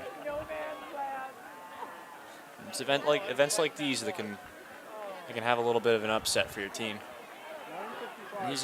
Gagnon is definitely a determined kid, so you could see something big out of him today. And especially every point counts so much, because when it comes down to the 4x400s, right now we don't know the score for the teams, but it's very close last we checked. So there's 2 laps to go. Forrest is taking the lead again. Back to the lead. Colin Donnelly working a little bit of move, trying to get on the shoulder of Winslow. Bush Dining still hanging on, but it looks like these 4 are going to try to pull away in these last 2 laps. And this is what Forrest needs to do right here if he wants this title. He's got to go from 800, and he's got to make it a hard pace. He's got to put the hammer down right now. He cannot afford to run any more 70-second laps. But again, Winslow's responding, taking the lead again. Everyone's got to hang on him and not let that gap open up. But Winslow still looks strong. They've definitely picked it up. 600 meters to go. Looks like it's going to be these 4 here. You can see Gideon Prince moving up into 6th on Joe Gagnon. So there's, the other pack that's now trying to get that those next 2 places for points. So Pinkerton could make up again if Pinkerton comes in 5-6. Every 1 or 2 points does matter. Prince. Winslow is in the lead with 400. And if you're anyone else but him, you do not want that to be what's happening right now. So he's still looking very strong. But it's very close still. There's only a few stride lengths between him and Donnelly and the rest of the group. So, but again, Winslow looks really strong. Donnelly looks strong as well. Bush Dining making a move. So if they can respond to this. Winslow, again, he just looks very strong. He's showing today that he is on another level at this point. Running 2 strategic races earlier, saving some energy for now. He knew what he had to do, and he's doing it right now. With 200 to go, a good bit of a gap between him, Donnelly, and Bush Dining. Forrest is falling off into 4th a little bit. But it's still a solid 4th, so. But Winslow coming into this home stretch, tying like up a little bit, but he still looks very strong. Donnelly and Bush Dining right behind him. Very close behind. But Winslow, again, I think he's going to take this Triple Crown. Bush Dining coming in for 2nd. And Joe Gagnon coming up on Mackenzie. But Winslow is your boys' 3,200-meter champion in 9:21 off a triple. Very impressive performance from him today. So Caroline and Winslow both pulled off the Triple Crown. Did. Pinkerton did pull in some points there. Strong finish from Bush Dining and Donnelly as well.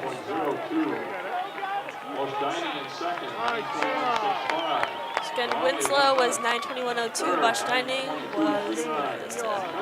Bush Dining was, I believe, 120 or 9:21 as well. Okay.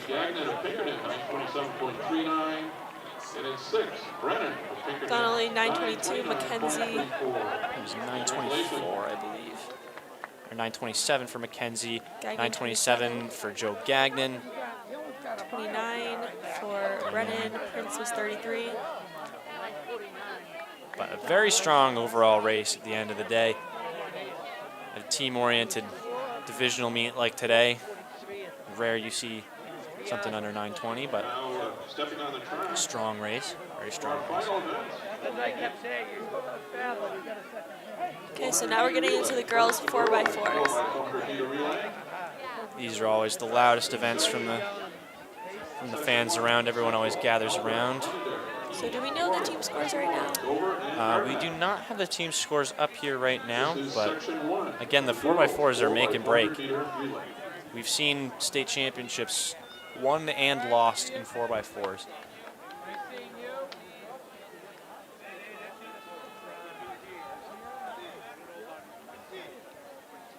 I know an indoor of my junior or senior year, I believe, we were very, very close. It was us and Pinkerton, and I think, yeah, my junior year we won off of just because of the 4x4. It was down between the last 2 or 3 points. We just barely managed to get them, so these 4x4s are big points on the team side. Very important. So this is section 1 of the girls 4x4. So in this Section 1 of the girls 4x400 meter relay. So we have Central Alvern, Londonderry Memorial, Nashua North, Merrimack.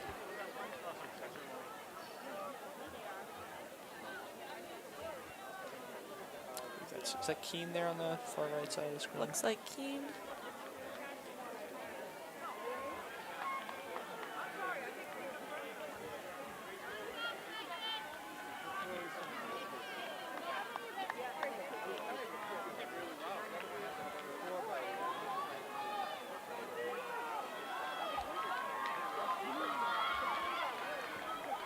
It's Keene coming down the home stretch for the first leg. Nashua North in second right now. Memorial and Dover, I believe. Londonderry, BG, and Alvern behind. Ooh, Nashua North almost dropped that.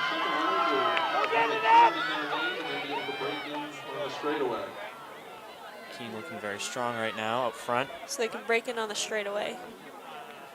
So Keene has the lead after the first leg. In the North looks like they're closing in now. North does look pretty good. Is that Memorial also closing in? I believe it is. Then Londonderry and Dover. Londonderry looks good as well.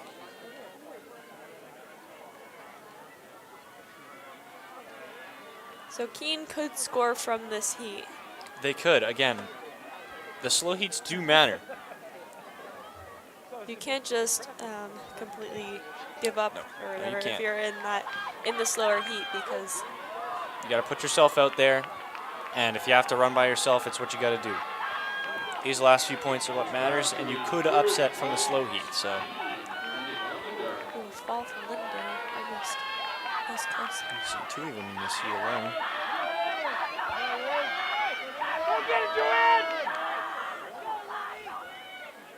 So Keene, Memorial, Londonderry.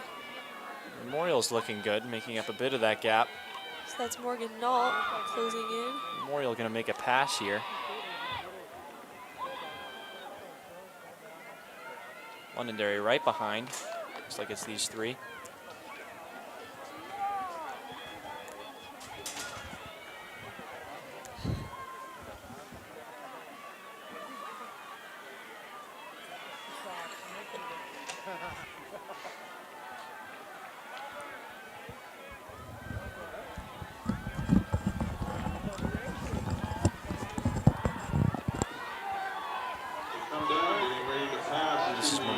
coming into the home stretch to pass it down.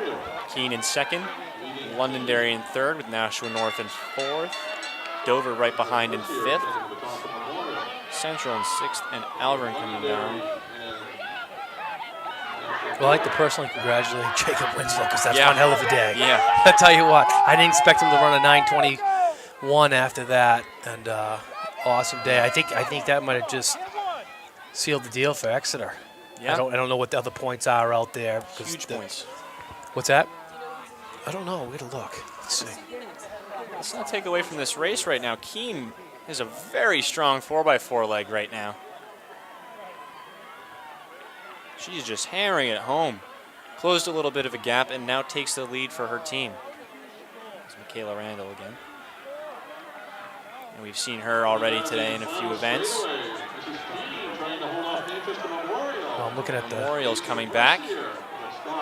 points right now after 16 events, and it's Exeter 103, Pinkerton 75. Memorial takes it in So it's a- 4:12.2.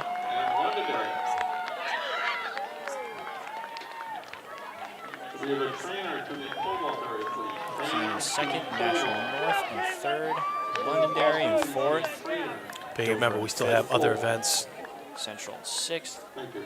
Alvern seventh. Each of the girls 4x4 is Manchester Memorial. We got the second heat now. That's a little bit of a barn burner. So you have Exeter with 57, and Bishop Girton with 52. So it's a close one there. And that's after the 2 mile with 3,200, 14 events. But you got to remember, there's other events being, like the pole vault's going on, and a couple other things going on. But again, these last few relays Long jump. are what could make or break Oh yeah, the team absolutely. titles. I think the Exeter boys are in pretty good position. Yep.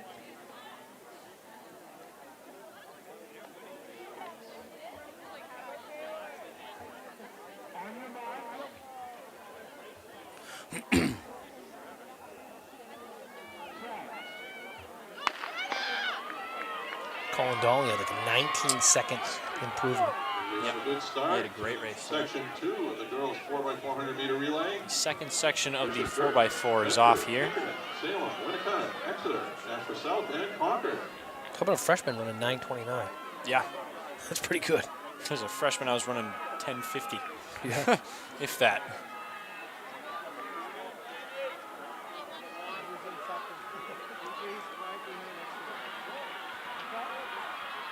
Your brother ran good, 9:49. That's his best, right?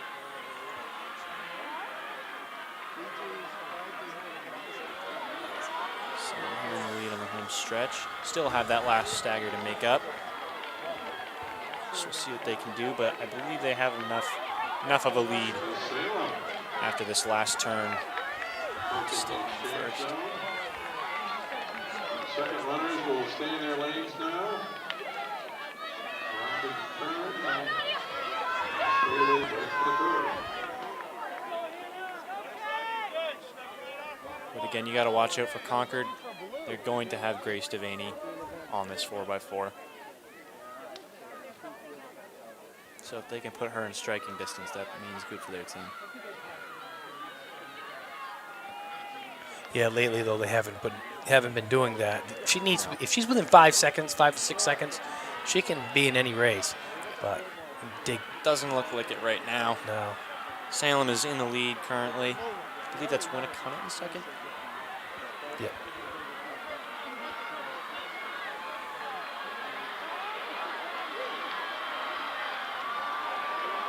Exeter's making that move. Exeter's moving up well.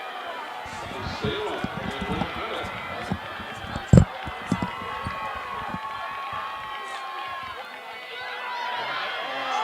Oh, Salem dropped the Bravo. baton. Come on, Vicky, go, go, go! That's tough for them. And again, these 4x4s are what make or break, and a drop baton like that can make the difference. So freshman Sydney Lavelle is right on Winnicott right there.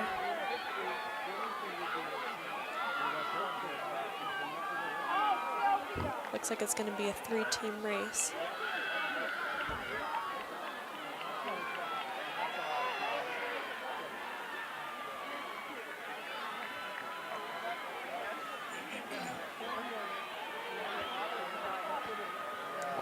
Winslow in a 4x4 too.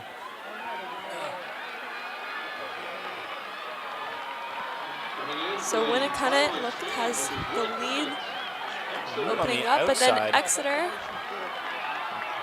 Leave Pinkerton. on the outside there. A strong move for the home stretch. So handoffs all went smooth. So it's Winnicott, Exeter, and Pinkerton. Pinkerton looking very strong in this first stretch here. Bishop Girton is in fourth. They can still secure some points there. Winnicott is looking very strong. Pinkerton's trying to hang on here. For Concord. A lot of space to make up. Grace Devaney, she's already won the 400 and the 200. Grace Devaney eating up the gap between her and the runners in front of her. But Wow, look at that, that's crazy. nice front end. We've still got Winnicott and Pinkerton So and 100 Exeter. meters to go.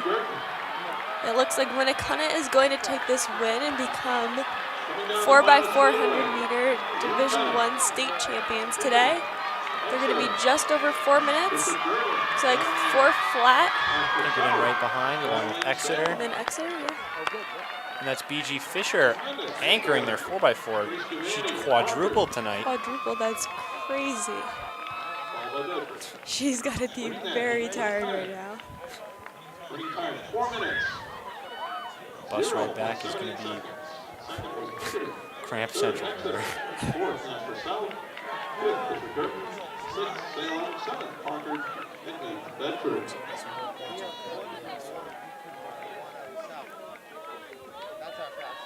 On to the boys.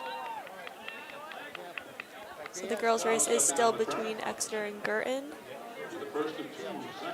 Boys, looks like Exeter has a pretty large lead right now. Memorial, Bedford, Alva, Dover, and Spalding. Which just shows just how much those 10 points earlier in the meet can completely change the end of the meet here, because it comes down to these relays, but it's not going to be as close as it was, say, in indoor or... That's a good start. Section 1, Memorial, Bedford, Albert, Dover, and Spalding.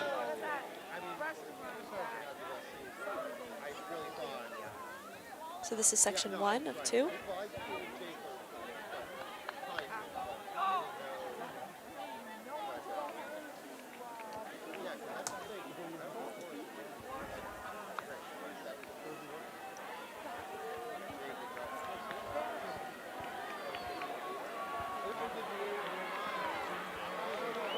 Dover with the lead right now.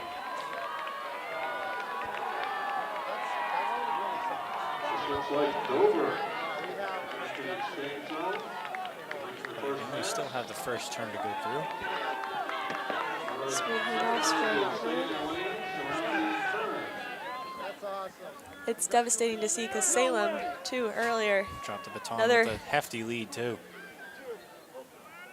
You know, you think you have it in a relay, and then all it takes is one handoff. Thankfully, though, they are in going for the team title. Yeah, So couldn't imagine. He was down between the last few points, and you were the kids that dropped the baton. oh. It's got to not be hard on yourself. So Dover's still in the lead here. Coming down the straightaway for the second pass, Dover and Bedford. And Bedford. Dover, Very close right now. Dover, Auburn Bedford. third, Memorial in fourth, Spalding going wide on the outside. Elmer, Memorial, and Spalding. Still pretty close here. Still Dover and Bedford pulling away. It seems like those are the two teams right now. Bedford's hanging on.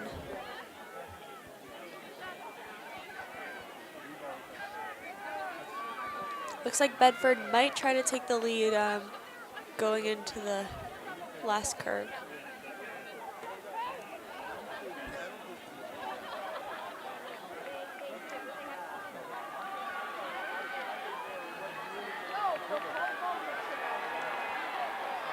Just as much a race for 3 and 4. So this, Coming on for the final exchange, this is Dover and Bedford. Still Dover and Bedford. Alvern and Memorial did make up a bit of a gap there, though. Strong legs from them. so Dover is still in the lead. Oh, and Bedford just passed Dover. Makes the pass on the turn. So can they hold it is the question. It looks like they can, and it looks like they're gaining.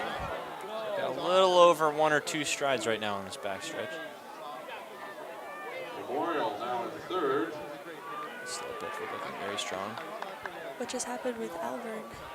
Looks like Alvern might have dropped out. They don't seem to be on the track anymore. So that secures Memorial for third. so this is going to be Bedford opening up the gap here. And Dover. Bedford in first. Yeah. Yeah, Bedford's going to be just Bedford, that's 3:29 3:29 for Bedford. They are your Division I boys 4x400 meter relay champions. 3:29. first seed. First seed, sorry. They could be. First seed, sorry. Jeez. Getting ahead of myself. They could Yeah, be with a time like is- that. Could, hey, it's more points. Let's see who's in this next section.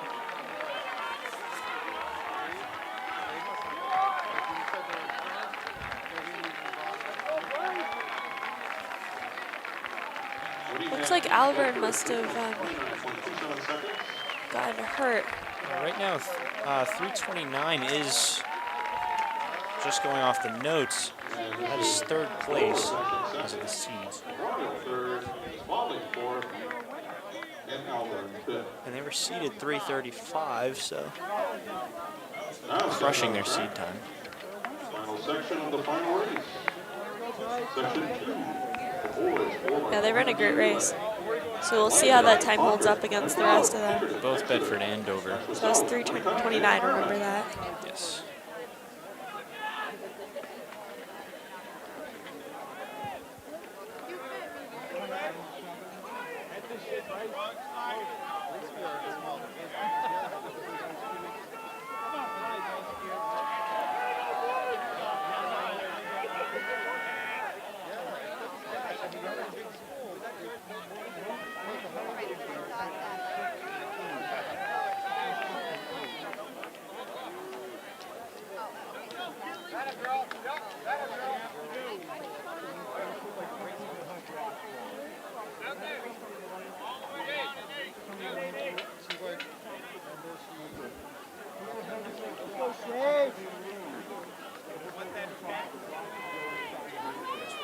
Yeah, this is going to be a very good race.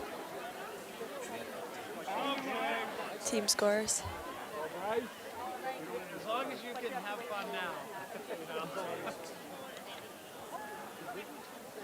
Definitely seems like Exeter has a comfortable lead because what was it, 25 points almost over Pinkerton. So I mean, I guess at that point too, it's like it's still even with that 4x100, it still would have been 15 points. So They're off here.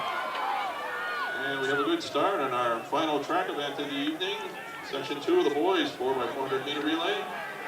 Londonderry, Parker, National North, Pinkerton, Exeter, National South, Winnipeg, and Merrimack. Pinkerton looking good. Back stretch. So Merrimack, we have McCunnet, Nashua South, Pinkerton, and Exeter. And National North And on the National inside North. as well. And I think that's Memorial too. On the inside, On the inside lane. and Timberlane. No, Concord. Concord. Joe Curran there in lane 3, tripling. And for the first exchange, Pinkerton. First exchange, Pinkerton hands off first. Exeter behind. And South. Cars will stay in their lane. Around the turn. So Pinkerton has comfortable lead, but Exeter is right behind, and the rest are closing in too.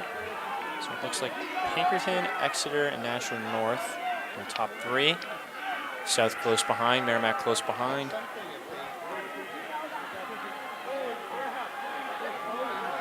North moving up into second here on the turn. going to try to catch Pinkerton. He's moving up on Pinkerton, closing a pretty hefty gap, but Exeter responds. This Exeter coming in. Exeter, no, Pinkerton. Pinkerton responding again. Pinkerton, Exeter right Nashua behind. South looking strong as well. It's North in the lead now. Let's go, Ryan! Exeter going around, or Nashua South, sorry, going So around very wide. tight race. Exeter going around wide. Pinkerton following behind.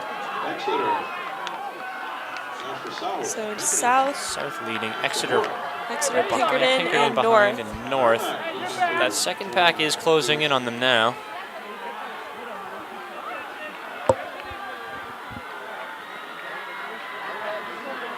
And this is Exeter taking the lead. Hey, boys! Into the home stretch. That's the water right there. So Exeter a lot has of, 2 strides on Pinkerton, but Pinkerton's closing that gap.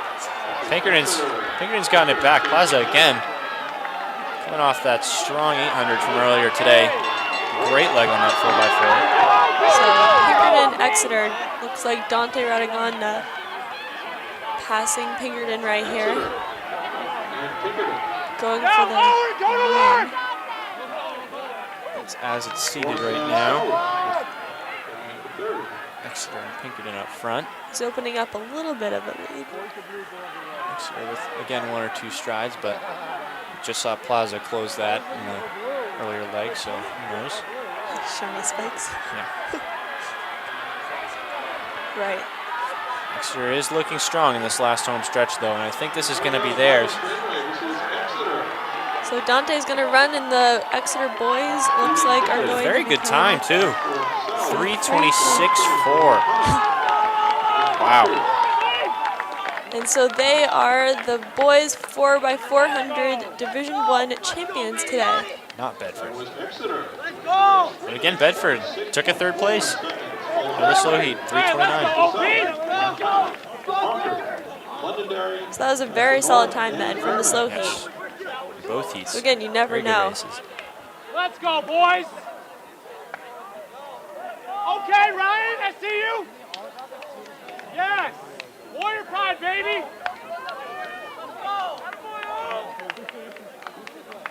This looks like, are any field events still finishing?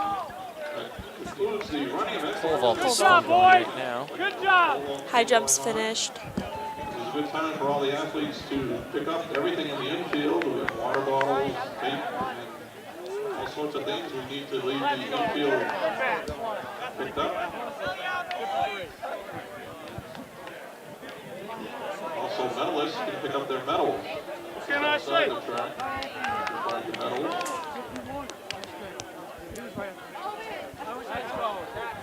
Tomorrow, the medal pole vault set at 2 feet. 10 feet in the pole vault.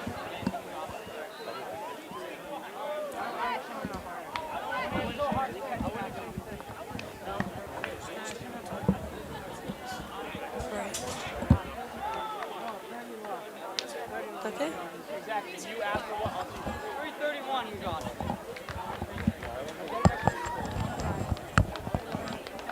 Solid race, boys. Hey, trust the process.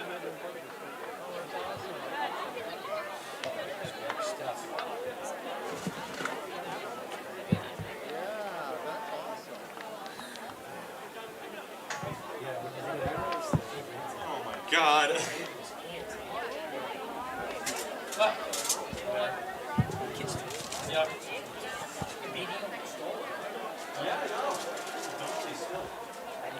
I was more afraid of